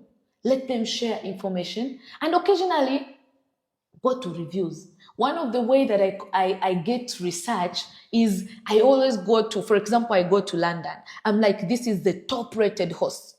I recently met someone with 4.9 rating with 250 reviews. How about this is a host who has put work.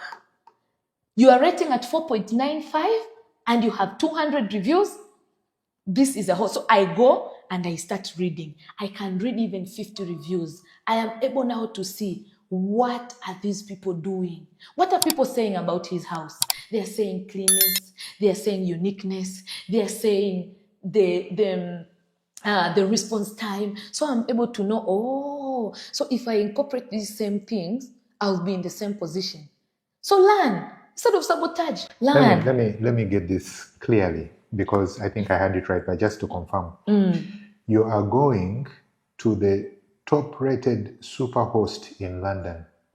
You're looking at their reviews. Yes. And you're reading one by one. Yes. To learn what the customer is saying about their experience. Exactly. So that you can incorporate. So that I can incorporate. Wow. That is very key. Your next, I always tell my students, one of the things is you need to put your standard high. Your competitor in your area is probably not your next Airbnb. Your competitor in your area is a hotel, 4 Point, and many others. I mean, Kololo, if someone can afford to pay $85 per night in my 2-bedroom, they can surely afford to pay $100 and be in a hotel where they even get bed and breakfast. True. So you need to mirror yourself in a way that it sets you apart and it puts you unique. What are some of the things you have to do? For example, but I've traveled in few countries, but I've never been in this hotel and I find a pink bed sheet. I've never found one. If you have, nah. So how is it as an Airbnb host you're putting a pink bed sheet, purple pillowcases? What are you looking for? How is this? Go outside. Look at hotels. They put white. Because if you're putting a black duvet covers, what is it telling me? Did you even wash it after the previous? Those are the things I'm asking myself. Did you wash? Did you do this? So you need to mirror yourself in comparison with sometimes hotel, but don't be like hotel. And if you need to mirror yourself with top hosts of different hosts in other countries, what are they doing that you need to learn? When you go through their reviews, I know there was a time I slept at 2 o'clock. And what was I looking? I was reading. I think this was one of the Caribbean countries. I just go. I don't have a specific. I just go to any country and I search. And you would be the top host always show first. So you go. The moment I see 100 reviews plus 4.8, I'm like, there's something to learn. There is definitely something to learn. Then you go one by one. You see a host. I got into this house, was really nice, but the host forgot to say this house was on ground floor. So I was a bit disappointed, but the host was good. I knew I have a ground floor house. So I put it in advance. In the description, you will see this particular property is on ground floor. Why? Because I learned from the other review of the host. The guest was not disappointed, but they were not happy. The guest didn't mention. The host didn't mention that the house was on ground floor. So I learned that from the other side.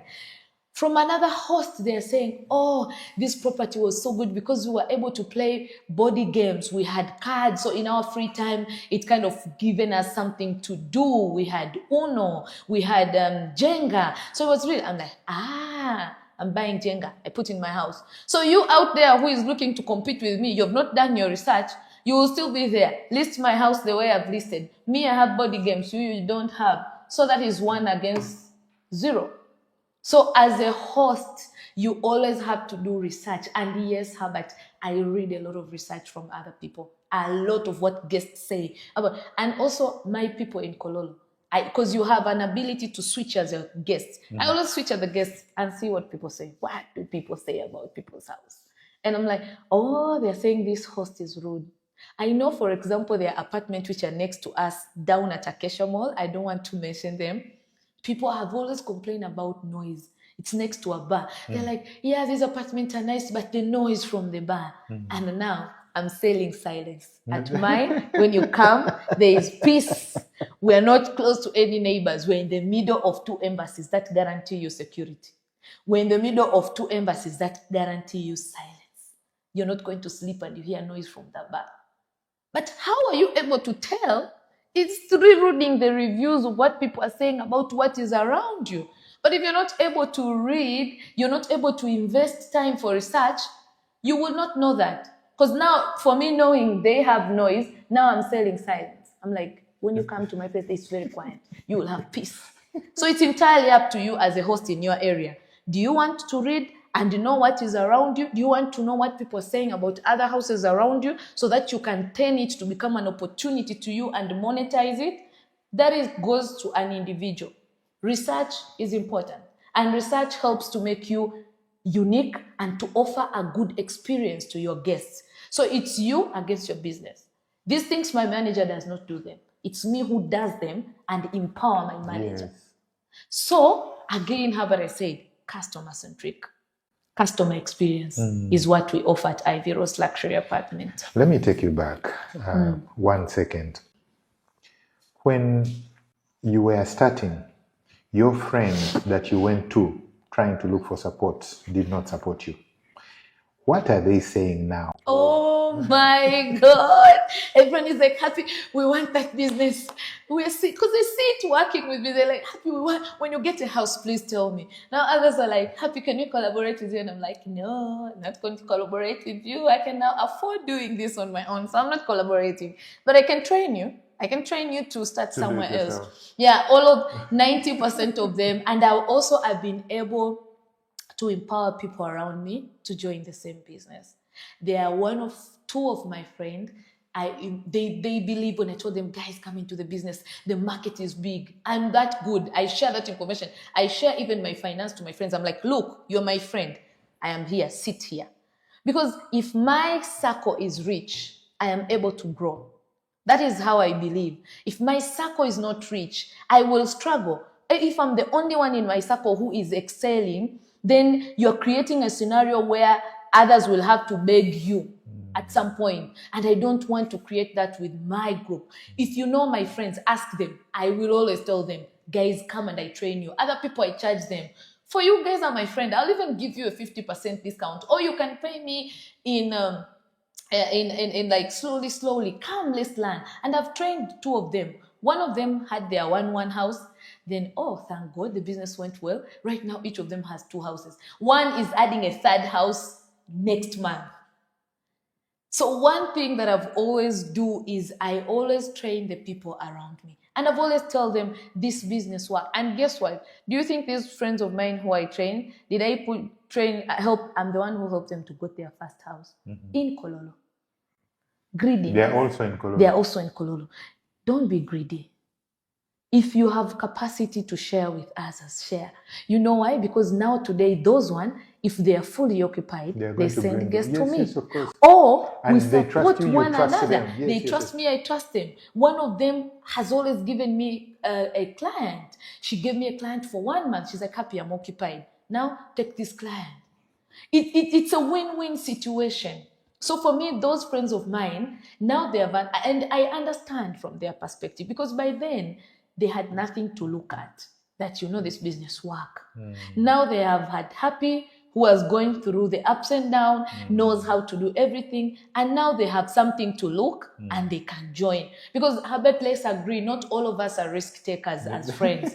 So there are those who are risk takers like Happy. There are those friends who need something to see before they invest. So I'm not even mad at them that they refuse to help me, because I understand from their perspective. So even though they refuse to help me, I get why, and that does not make me mad.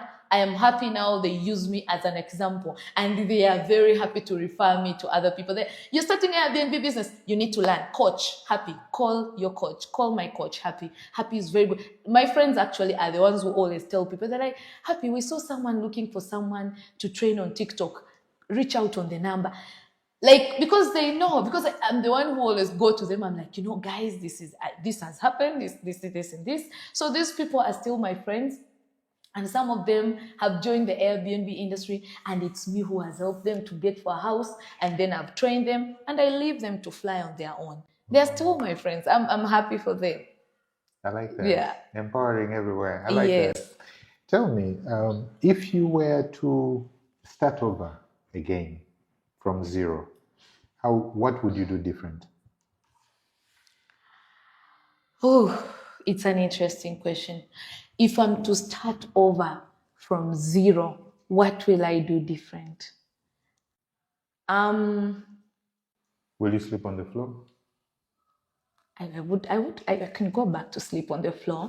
But one of the things is I will learn. I will invest in myself.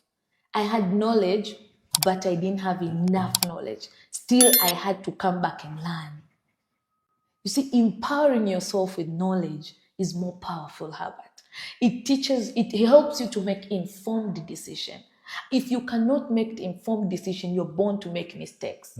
So if I was to start over, I'll take 2 to 3 months and learn about Airbnb business in and out. I would pay for courses to train myself before I put even a 1 coin into the business. This is how I would never make a mistake in the pricing.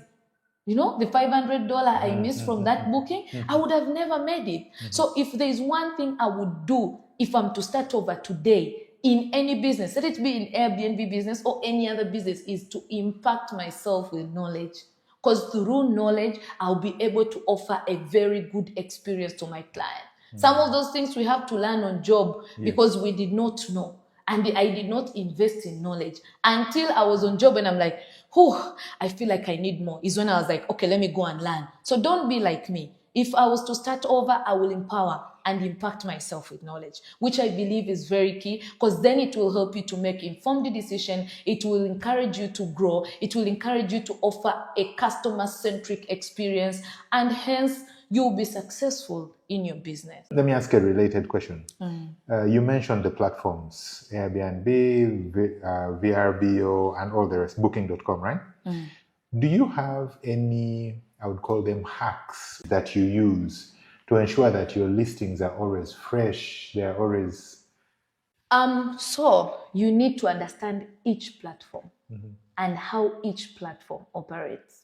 For example, my houses are not on booking.com, but it's a platform that I also tell my students to list their houses.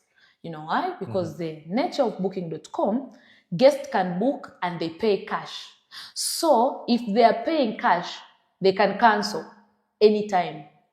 But if someone has booked your house for 20 days, that means you've blocked your calendar on other apps, and then they reach on the 20th day, they are not coming, no show. That's a disappointing. And that has happened a lot with Airbnb clients. So I said, okay, I make peace with it. I will not list my properties here. With booking.com.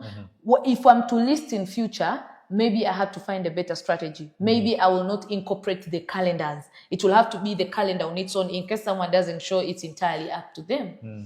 And then another hack, Airbnb. This is the most platform that does a lot of research on people, but it has its certain algorithm. If you do not understand the algorithm, you're more likely not to be successful in it. Number one, there is a technicality in listing. There are certain things you have to list them very well. I'll give example of two.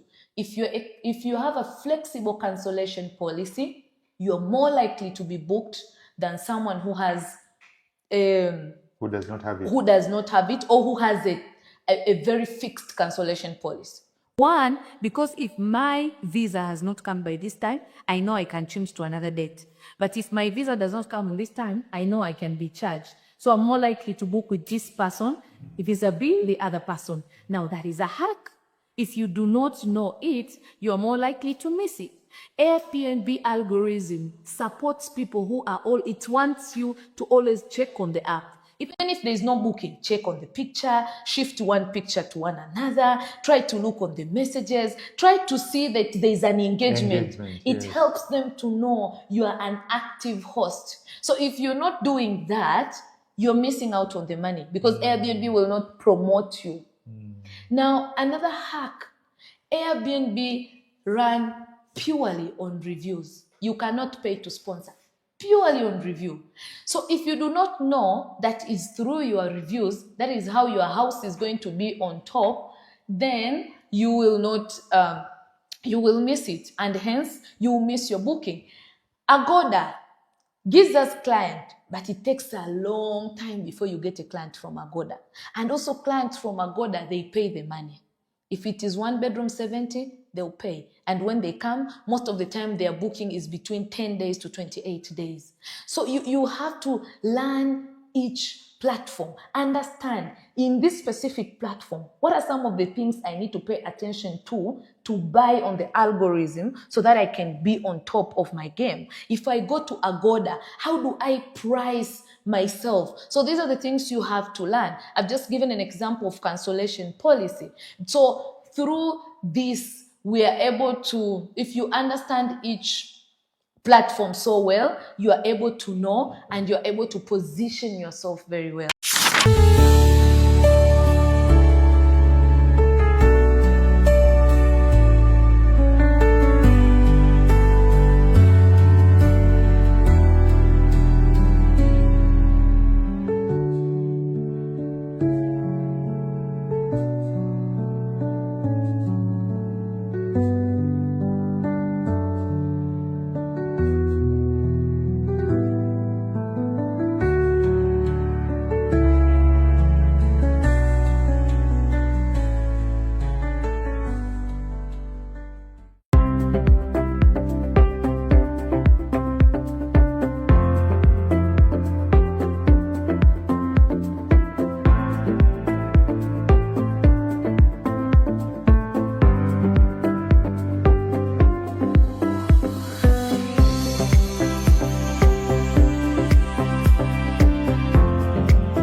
And I know in other countries, which are not outside Africa, they have apps like Price Lab, which helps them with price dynamic. They have apps like Hospitable, which helps them to automate the cleaning process and everything. And because when I wanted to get these to incorporate, it says the geolocation.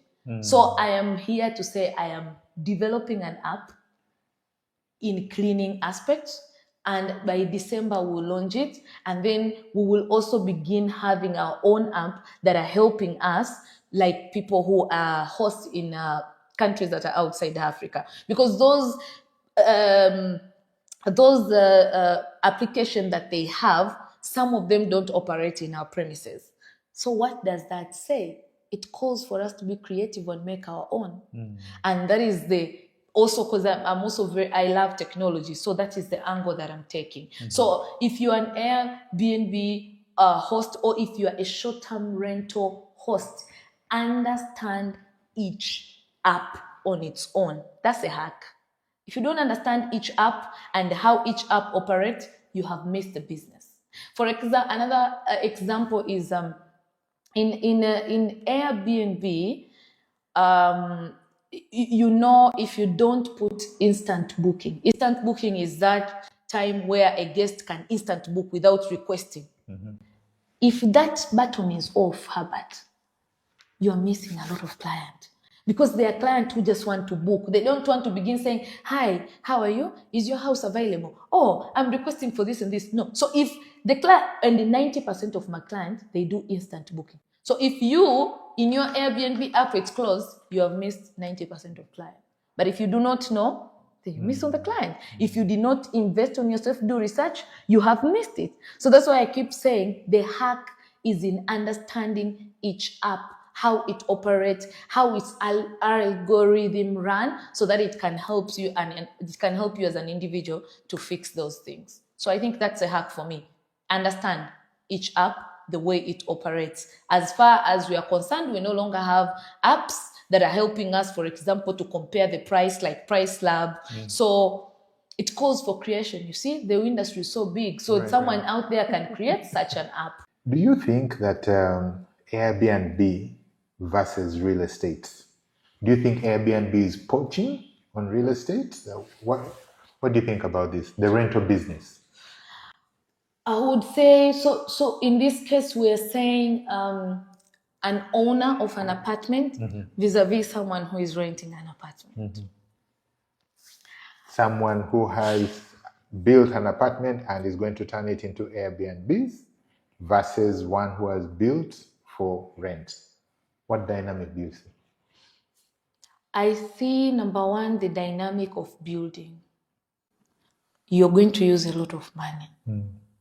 And the return on investment might take longer for you to get. If you start building, you've bought a land, built, it's a lot of money. Happy, who is a short-term rental owner in Airbnb, I come, rent an apartment at $6,000, you have already spent over $100,000. At $6,000, furnish the apartment and put it on Airbnb. I'll get my return on investment maximum 9 months, and I'll begin making profit. But for you to make profit, it might be longer.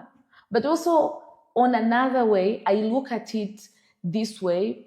Instead of you also buying an apartment and put it on Airbnb, you are better off renting.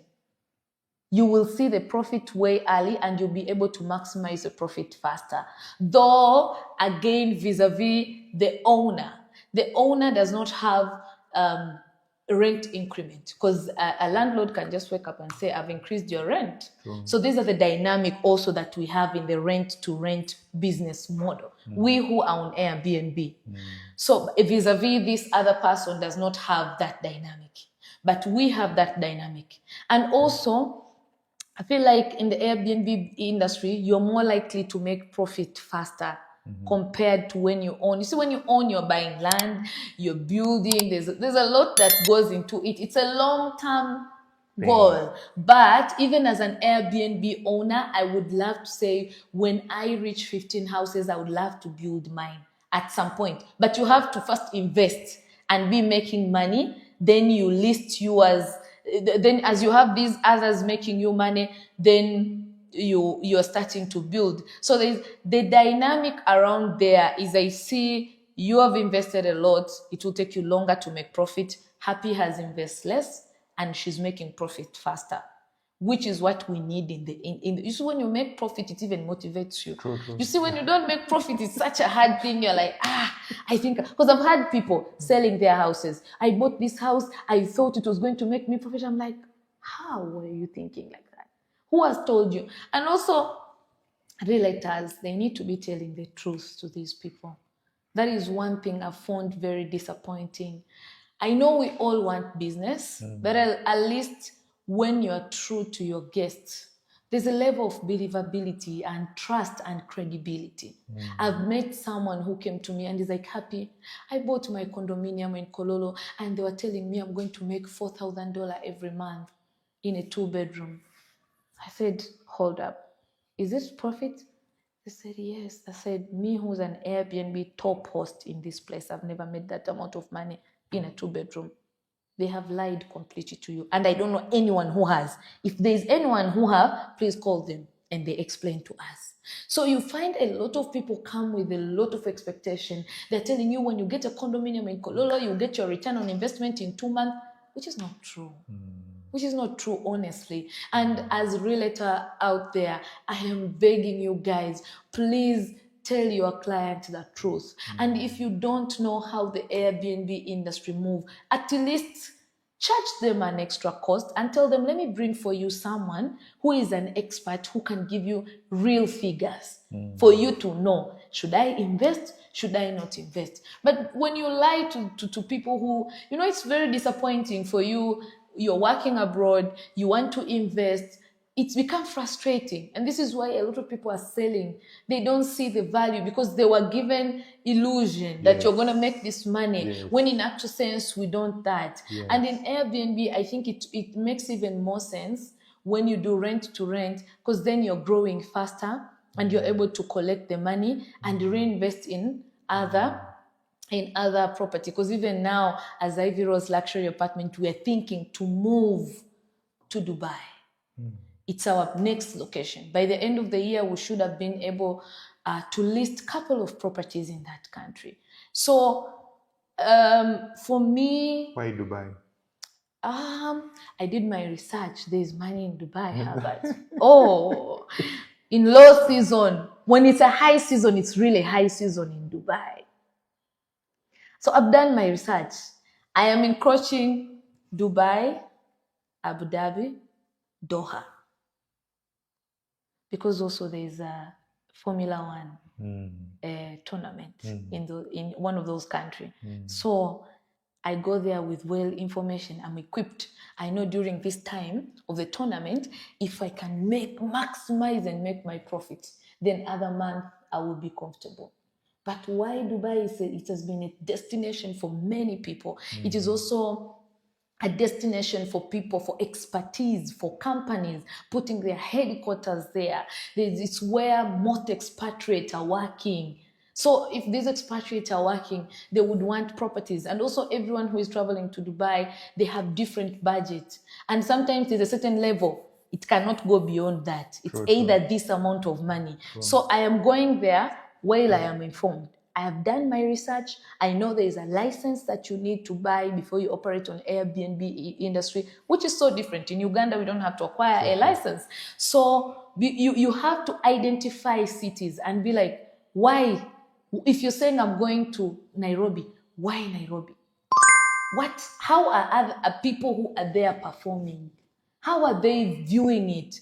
Do your research, get information, go there, sit in an Airbnb, and also still remember you have ability to list it under the same name. So I will still list it under the same name with my 100 reviews, and they will know for sure this host is good. So I have where to start. So that's why I love Dubai. But I believe it's a touristic attraction where most people go, and some people go on low season because they cannot afford Dubai in high season. So you have a high number of people visiting that country, so it informs your decision where you need to invest or you don't need to invest.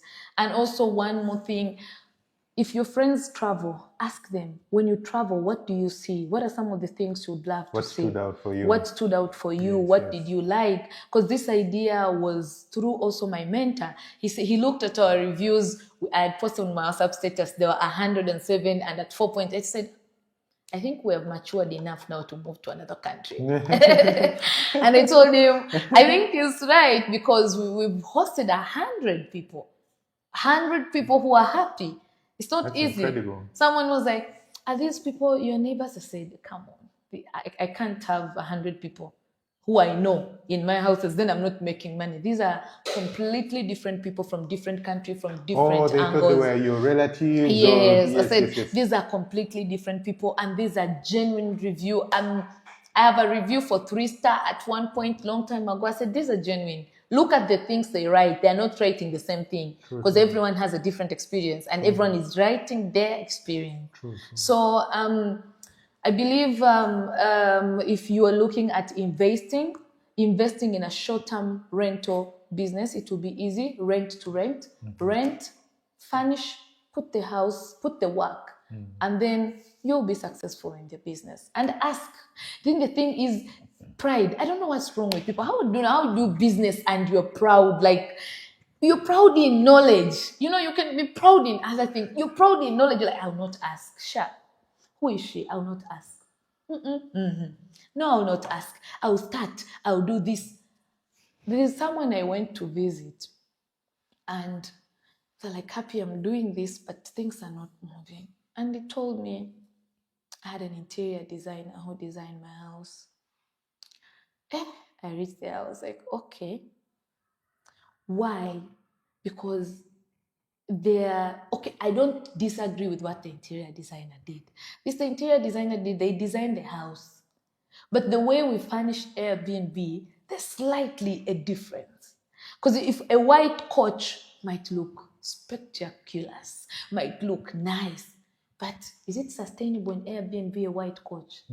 Because you're going to have guests, they will put their legs on top of your couch, they will pour alcohol. Are you going to constantly clean that couch? Are you not encroaching on your expenses? So these are some of the things that you really have to be careful. But if you're just going to walk a journey, you don't know, an interior designer will design a house. You'll be like, wow, this is good, but it's not suitable for Airbnb. I've been there in 2 of my guests, if not 4. And I'm like, yeah, as a house of stay, this is perfect, good, looking good. But a house of Airbnb, business, you have to start. This goes ahead. I found he had told my client to put, there's a color, it's close to black, duvet cover. I said, okay. I asked him, me to you, me, your coach, and you. Can you come and sleep in this duvet cover? Just give me your honest opinion. He's like, say, if you're saying, what is your guest saying?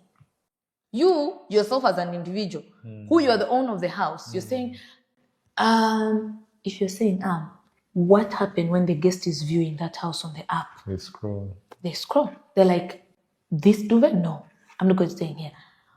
What does Happy have? Very nice duvet cover, white. So I'm staying here. Feather. I asked them. I've always asked them, my student. I've always asked, you have a green duvet cover. Will you stay in this house if it was you? Another one I asked her, I was like, so you travel, you use a lot of booking.com. When you're looking for booking.com, what are some of the things that you look at for you to book a house? White bedsheet. And why are you having purple? Because you have to put yourself at the client's situation. So if you want white, why are you putting purple? So what makes you think another client will book purple when for you as an individual, you're looking for a house, you're looking at something that is white, something that is clean. So why aren't you applying the same thing to you? So there's a lot of learning. There's a lot of diversification as a guest that you need to have. There are a lot of details like you need to pay attention at. If you're putting white bedsheet, are you just putting white bedsheet of bad quality? If you're washing, are you adding so soft? I've started giving people details on why they should come to my masterclass. You sleep and the blanket is not even having a good aroma. But if you buy so soft, the big jerry can, and you put that one cup, when a guest sleeps, like, even the aroma is nice. Now, that's an experience you don't get in other people because they don't want to invest. You can take their money well. Yes, now you can take their money well. But if you don't do those things, you're going to miss out on that opportunity. So, as a host in the short-term rental business, pay attention to very many things. Because if you pay attention, you make money. And if you don't pay attention to those things, you make losses. And this business will not be sustainable for you. So these are some of the very key things. There are many things, but these are just the few you need to pay attention. And even if you're the owner, this other side, you do the same. The only thing that has changed is ownership. Minus the ownership exchange, the rest of the things have to be carried the same. And that is how you'll be able to navigate in the Airbnb industry. And there are those times where this business is going to be difficult, Herbert. I don't want to sound like a motivation speaker that you're going to make money January to December. No. There are those months which they will be hard. Sometimes even harder as an occupant of 1 week. But I said, what experience do your people have? That's the time referral comes. May was our low month. Excuse me. But we did not make losses because referrals. People are like, oh, we are coming for 5 days. We're coming for 6 days. We are coming for 8 days. We're coming for this number of amount. So there are those days where your bookings will be extremely low. Get prepared. Don't get the profit from your business and eat all of it. Invest. Save. To a time like that, where your house is occupied for 1 week and you have to pay rent, you have to pay your staff, save to a time like that. And if you prepare yourself like that, it will be easy. And Airbnb business is not easy. A passive income, you are seated there, there is a lot of work. If people have told you there is less work, I am here to tell you, you're joining the Airbnb industry, there is a lot of work. There is a lot of work. There is client communication, there is training your team, there is taking care of the things in the house, there is knowing how your guests are doing, there is doing research. If you don't do all these 5 things, you're not going to be successful in it. You're just waiting for the monthly income. Get a manager. If you know you're not going to be present, get someone who is going to help you. But if you're going to overlook on these things and for you feel like furnishing a house and listing it on Airbnb, your work is done, then you're going to miss out. You're going to miss out on many clients. And the challenges are there. I said they are very complicated clients. They are those good clients. So if you have trained yourself like this is a smooth landing, it is not smooth. There's a lot of work to do. And if you do the work, you will see the benefit of the work. And also when you join the Airbnb industry, Herbert, you're not going to make money in your first month. Some people, it's going to take you 1 month to get your first booking. Remember, you have no review. No one has to see anything. So you're competing with Happy Mmila, who has 107 review.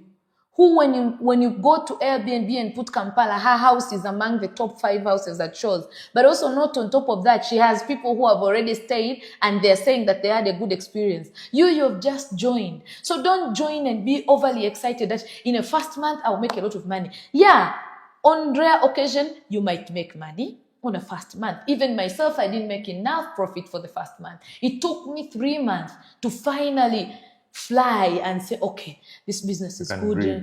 I can breathe. There is what. So if you're coming in with an attitude of the first month I have to make money, you'll be very disappointed. You will be very frustrated. You will begin saying Airbnb does not work. No, Airbnb is business like any other business. You need to build your clientele. You need to build your credibility. You need to build your trust. And these take time. It's not a one-day thing. We did not arrive to a huge number of referral after 1 month. We have arrived to a huge number of referral, but after 2 good years of good work. So put in the work. If you don't put in the work, Airbnb will fail. And give yourself 2 to 4 months. at least to manage the business and say, okay, I see the business is growing. Don't come with an attitude after 1 week you're going to become a millionaire. I'm here to tell you you're not. And if you will become one, leave us a comment. We would love to learn from you what you have done in 1 week to become very successful on Airbnb. I know you can be successful, but I know it takes time. And until you are able as a business owner to be patient and to learn and to ensure quality, you'll be successful. And to ensure good experience with your client, you'll be successful. If you don't do that, you'll be frustrated and you will leave the business. There are a lot of people, I'm told there are a lot of people who are closing Airbnb in Chanja, but there are also a lot of people who are thriving. Yes.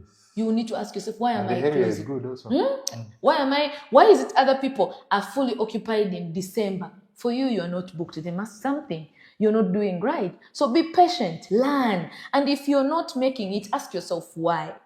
Be diverse. Should I change? Is there a trend? And also in Airbnb, they are very good. They are able to tell you this is a trending factor, what people are looking. They're searching now more for houses which have a workspace. Now you know, a lot of people work from home. They are searching now for more houses that have AC. Now you know, I need to add AC in my house. So as a host, you will start today, you will be able to break even, maybe even after 6 months, but it's okay. Learn, implement, see what works in your area, see what do not work. And if you're able to be patient with these things, you will be able to grow. As Happy did not arrive to 100 reviews in 1 month. As I said, I began to see the fruits of this business after 4 months. If I did not have the patience in 4 months, I would not be where I am today. So from me to you, from CEO to you, I love saying that. If you're out there thinking you're going to make money that fast, I'm here to tell you, you need to give yourself time. And if you give yourself time, you'll be able to learn and you will grow organically. You see, when also growth comes very fast, you might even fail how to handle clients. And instead, those clients will go with bad review and your business will die. So appreciate and accept to learn organically. It's very key and very important. If you're not patient within, and I love one of my students who his house is located in Nigeria, beautiful house next to Nigeria Garden, very nice. When I met him, why I'm so enthusiastic to teach him, he's a guy. I was like, Happy, I'm willing to learn. And I know I'm not going to be you in the next few months, but I'll be you after some good months. His attitude was good. Now this person can grow. This person can become successful. But the attitude of people who always come and they're like, I'm going to make money in the first month. I'm like, oh God, how am I training this one? I need to put it in her head that, you know, I know you are excited, but I have to break your heart that this is not going to happen. So it's business like any other business. Be careful. There are a lot of people who are going to come in the business, but for you to separate and to distinguish yourself, it is what experience do you offer. Everyone has a furnished house, but what is unique about you? What is something you can do better than Happy? Because there will be a host at some point who will probably be better than Happy, but what is that host doing that is better than Happy? What is Happy not doing that I can do that it can attract guests to my house? You know, go extra, do research. Don't be someone who is not informed in your area of business habits. This is where you make your money. What else do you have to do? Read and invest in knowledge about it. You know, I think that's how I think about this. And I know from that perspective, if you're able to do that, you'll be successful. I know that. When I look at these 9 apartments that you're running right now, how are you getting the staff? I know you've been mentioning a manager, but how do you get the staff, maybe the cleaning or whatever, to manage these 9 different locations? So how I got my first manager, it was through a referral. And so when he came in, he had not worked in the hospitality industry. So I had to train and empower him with knowledge and empower him with power. See, people get manager. They just want them to be manager. They don't give them authority. So when you're not there, you are in a serious meeting and your manager has to make a tough decision, they cannot because you did not give them that power. So one of the things is I always work with people who they love to learn, even if they don't know anything, but they are willing to learn. That is someone I can work with, Herbert, because then I know I'll build their capacity and they will eventually learn. And I always encourage them to do research on their own, to do things that are unique, that will attract me to give them employment. So for example, when it comes to my cleaning team, I've always told them there's a certain way I want our beds to be laid. But today, Happy has said, lay the bed like this. Can you go on YouTube and sit and research and find out how else can I design this towel to look nice? So for me, as long as you're willing to learn, I can work with you. And sometimes these stuff, we get referral from people. And sometimes we get people who are telling us these people are looking for a job. So at one point, we're able to give you the job. And also, the cleaning staff, we're dealing sometimes with people who are not professionally. They have not learned how to clean. So they are coming raw. So your job as the owner of the apartment is to train these people. And some of them, they're not literate. So you start from scratch. I want you to dress like this when you're receiving a guest. Huh? You cannot be a manager and you don't comb your hair, manager. You're representing me. So I want you to dress a certain way. I want you, when your guests are coming, I want you to know how to welcome them. Hi, how are you? My name is so and so from this apartment. I want you to be a certain way. That is my vision. It is in Happy.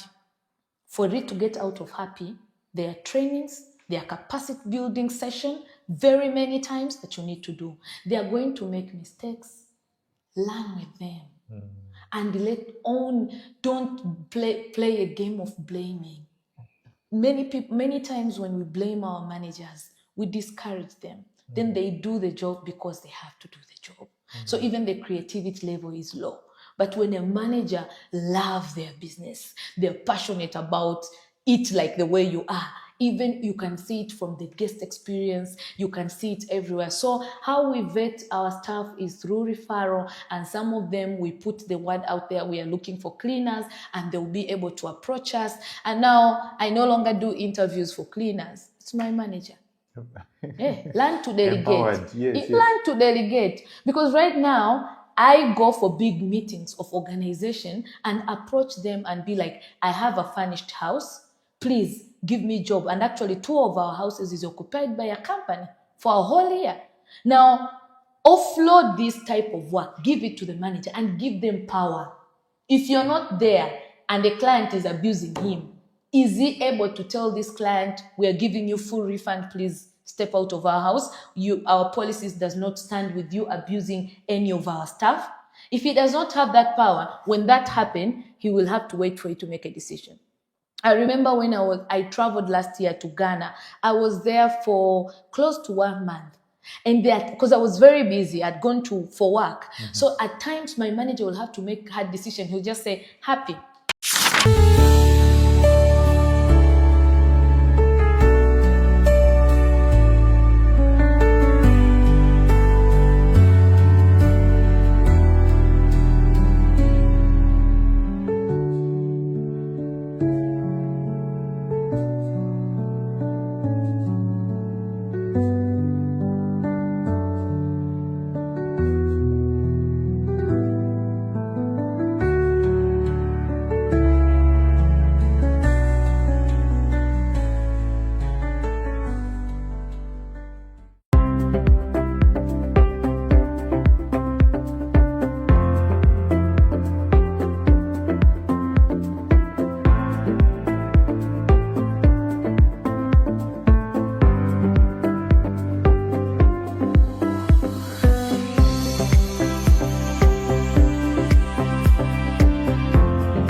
we didn't have a client in a 3-bedroom.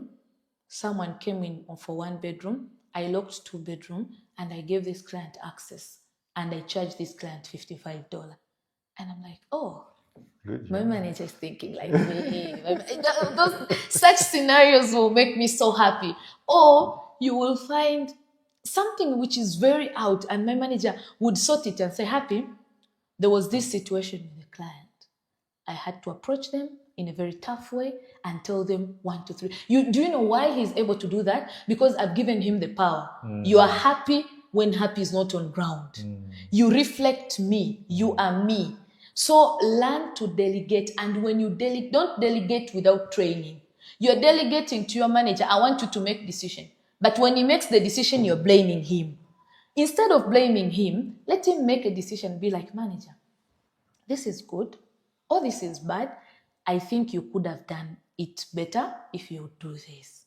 Maybe another time, do this. So don't put him in a situation where you're delegating. You have not trained him. You have not built the capacity. You're delegating without clear KYCs and you're blaming him. You're the one to be blamed. True.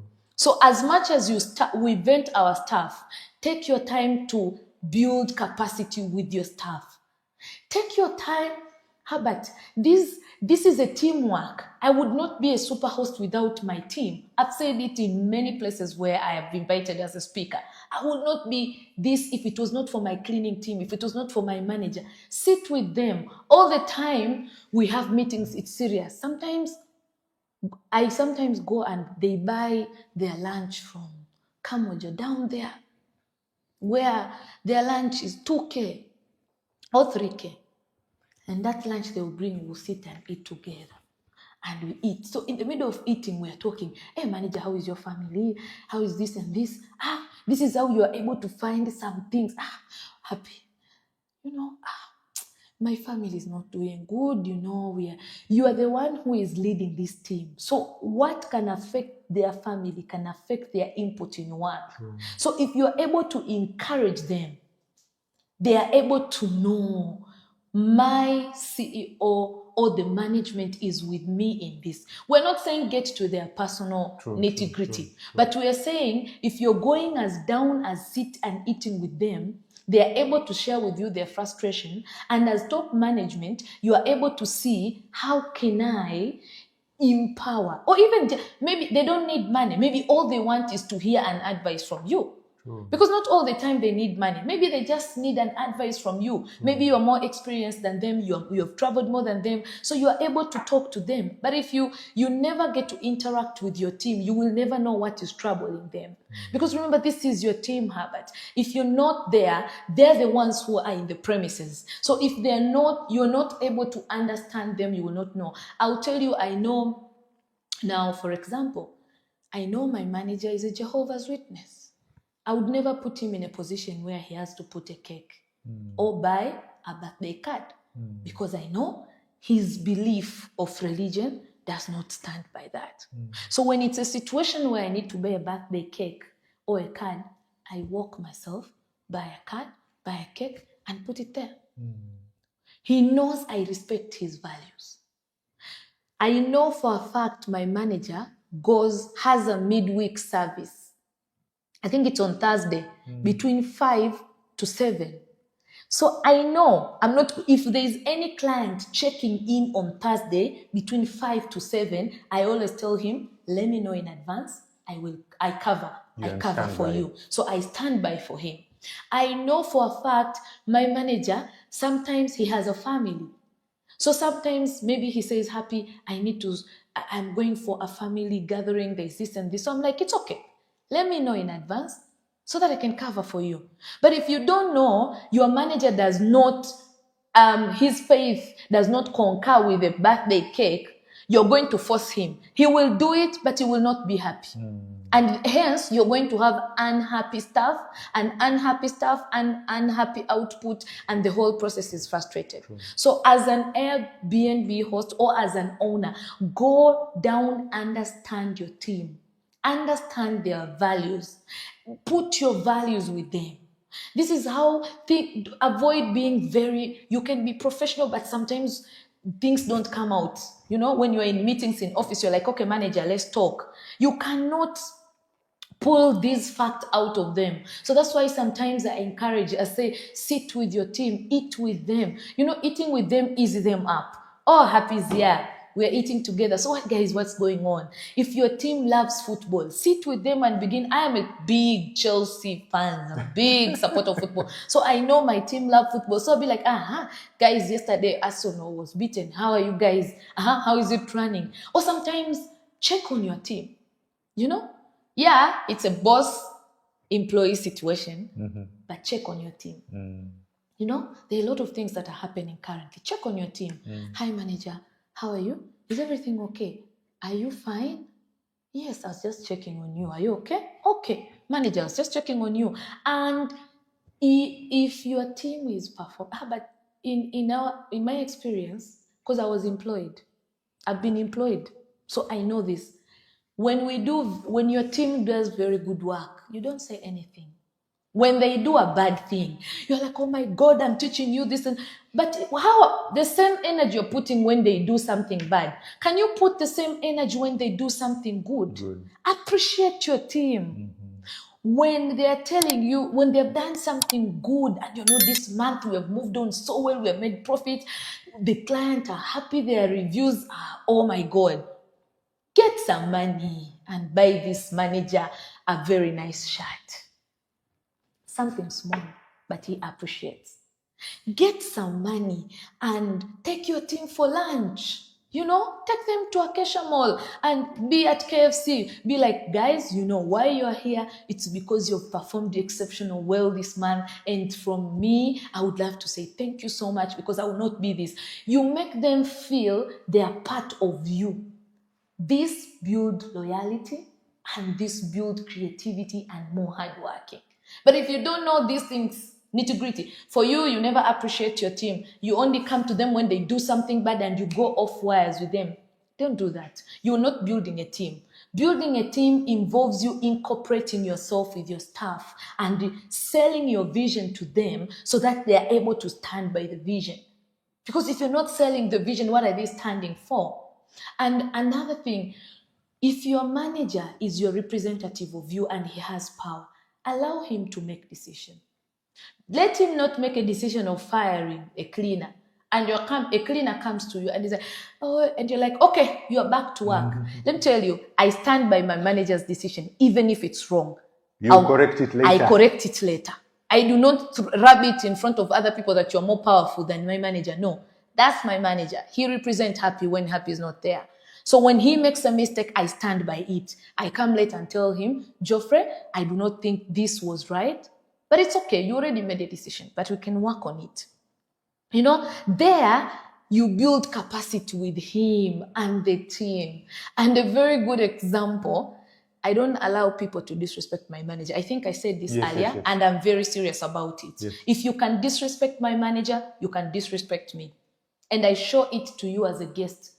This is my manager. You can't disrespect him. I had a scenario in Kololo recent, and someone came to me. I'm giving this example in relation as an owner to be careful. People will come to you. Your manager has done this and this and this. Are you going to begin calling your manager? I've been told you're doing this and this and this, and you're quarreling. But you've heard from someone who is not in your team, who does not know your business. Can you first work backward? Ask your manager. There's a situation that happened recently. What I did, this person complained. He was like, I'm going to remove your manager from Kololo. I'm going to do all type of stuff. I was like, hey, okay, great. I took the screenshot, shared it with my manager. Said, manager, how did we arrive to this situation? Then he called me. He explained to me everything. I was like, oh, my manager didn't have a problem.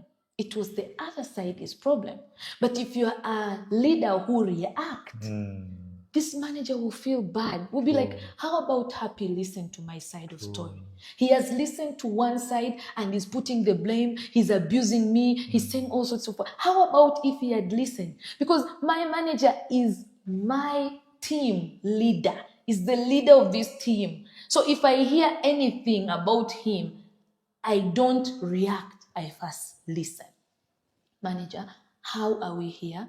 Oh, this and this. Okay. Now I judge. I'm like, okay, manager, though here you are wrong, please change. But when I come out to you, I don't come out like I am blaming my manager. I'll come out and defend him. If you're in Kololo, they will tell you. I know. They know I do that. You come I say this reason. Rule number 1, you come after my manager, you've come after me. True. It's simple. Yeah, it's a team. You come after my manager, you've come after me. He will tell you. And you come after me, if you come after me, you've come after my manager. There's some situation my manager is at, and they're like, it's your boss who has done this. And he says, no, I know my boss Happy. He cannot do that. That's not Happy. This is not Happy. He boldly tell. I've had scenario like that where they're like, but Happy your manager. I'm like, yeah, because he knows we're a team. So if you come after my manager, you've come after me. You face me. Now me, I'm lioness. I come to you. I'm like, this is my manager. You don't do this. But why Herbert doing all that? It's a team. And if you know football, a defender cannot work himself to produce result of 3 points. A goalkeeper cannot work himself, and you work as a team, and that is how you are able to achieve result as a goal. And to me, if there is a mistake number 1, mistake number 2, ask him to change. You know, football has taught me very real life example. There was a match, I don't remember Chelsea was playing with which team, but if you remember, Marcus Cucurella slid the first time and the person bypassed him and scored a goal. Slid for the second time, a person bypassed him and scored a goal.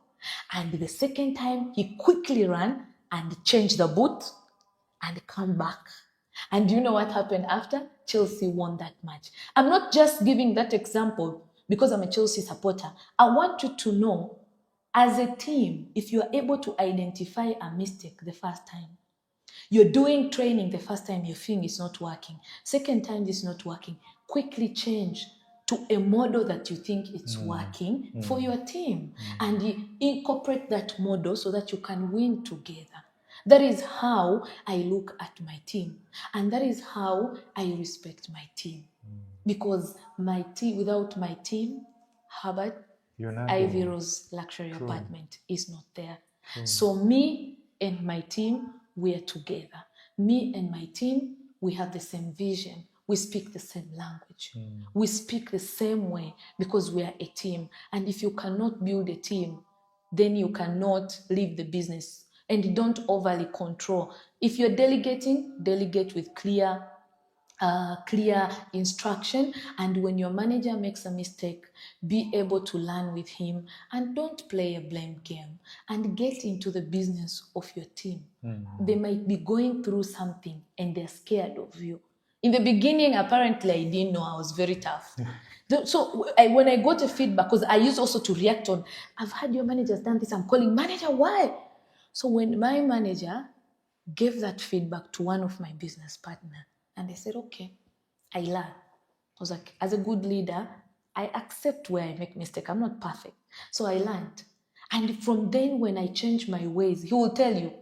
If he was here, he was going to say, because there are days where I was very tough, very harsh. When he gave me the feedback, I understand him. And then we incorporated the feedback. We're now working together as a team. It's a happily team. So always get into the business of your team, train your team, build capacity. And if you build capacity, you give people roles, let people do their roles well. And if they do a mistake, don't even show it in front of a client. Excuse yourself later and put your team and say, I'm not happy about this, but let's work towards this. And through that, your team will thrive, you will thrive, and your business will thrive. Yeah. True.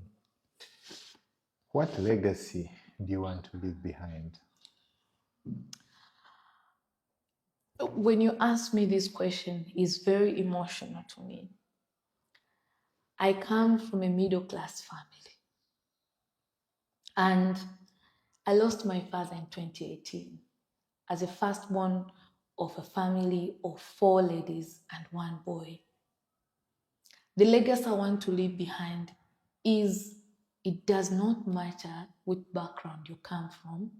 you can still start, strive, and leave history behind. Today, I started a rent-to-rent business model, but in future, I want to be a luxury owner of condominium, of cabins. I want when people, they see Ivyrose Luxury Apartments started as a small brand, but I have a vision for it to become luxurious cabin.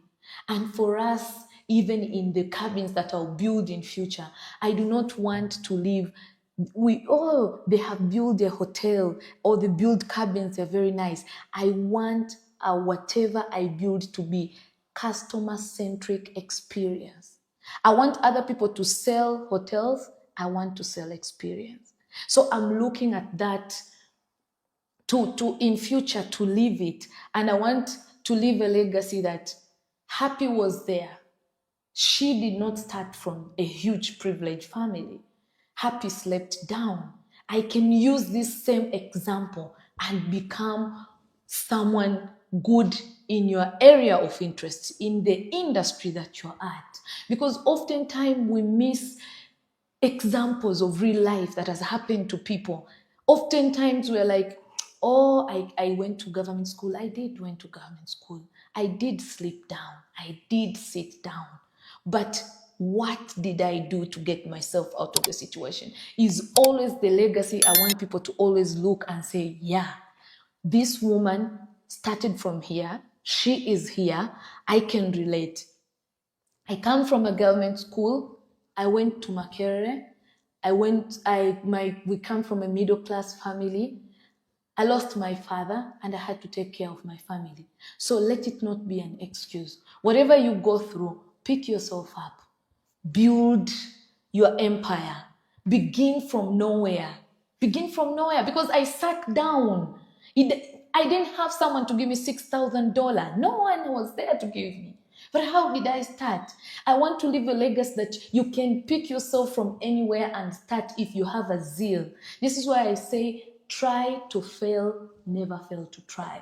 Because if I had failed to try, Herbert, I will never be happy with the Happy who would be here today. I'll be so sad with the Happy who is here today. I'll be like, if this Happy had tried, she'll be here. But she had never tried, now she's here. So at least I would have told myself I tried, but it didn't work. Try to fail. Never try to try. What's the worst that can happen? True. This is the legacy we have to leave behind. And I use my story to inspire people, because I know a lot of people can relate. And I don't want people to make excuses. Oh, Happy, you had the money. No. People who have seen me before, I did not have the money. My friends who have been with me, they will tell you I slept down. So if I could sleep down, don't look at the Happy who now that no longer sleeps down and you say, I want to start and be like her. I didn't start here. I'm not like them. I did not start here. I started somewhere. But are you able to share that story? Because a legacy is, we want people to remember us for the stories. We remember people like Martin Luther because of the story they left behind. Is tangible enough to tell us that we can be where they have been. We can be leaders. You know, the stories they left behind that have contributed to the people they have become. It is very important. It's relatable. If you hear Barack Obama, the first black president, you can relate, you know, because you're of that color. So you can relate with Happy because you're also not coming from a privileged family. And Happy is saying, don't give an excuse. And if she becomes a millionaire today, she will become a self-made millionaire.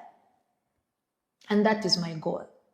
But as that is my goal, I always want my story to inspire other people out there. And I just don't want it to inspire you. I want to be an action-oriented person. You see, listen to these motivation stories is one thing. You putting things into action is another thing. There are people who are very good at listening to be inspired. Oh, I'm inspired. Oh, my mood is being pushed up. Action. After. What are you doing? Yes, good, you're inspired. Happy is inspired. What next? What is a tangible thing that you're also going to say, I'm relating this? So as much as you listen to people, pick what they learn. I just told you I did research about the show before I came in. And the lady who you interview for Bake For Me, she shared a story that she stood out of the school giving out flyers for the cake. Today she has 1,000 order. I have learned that. I'm now like, okay, what is the action that I'm going to do from this story? I am going to also maybe go to these conferences and I will work with my flyers, and everyone who is in there, I'll give them my flyers. But that is an action. I listened to the story, it has inspired me. True. What next? Don't just be inspired. Get an action and work on that action. And if all of us can create a volume of inspirational stories and we push people to act, we will grow. And that is how we are going to change lives. That is how we are going to leave a legacy behind. And they're like, yo, these people did their job. That's how I think the legacy I want to leave behind. I agree. Yeah. Happy. I see the name is very attributable to you. Your general demeanor is happy. The name is, I love it. I want to thank you for coming on the show. I have really enjoyed it. I have learned a lot. I'm sure I have several friends who have Airbnbs. Their stories are nothing like yours. And I actually can't wait for them to watch this. But I wish you success in everything that you do. Clearly, you're on the right path. Continue growing, continue giving people those good experiences. And when you hit your goals, let us know so that we can celebrate with you as well. Thank you so much, Herbert and the team, for having me on the show.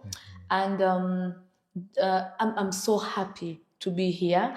And a lot of people are going to be saying, you've shared your secret, guys. The market is huge. We're not going to finish all the clients. True. And I'm honored to be here. Thank you for having me. And I just hope this story other people will see. And thank you for doing the great job for interviewing people who are changing people's life.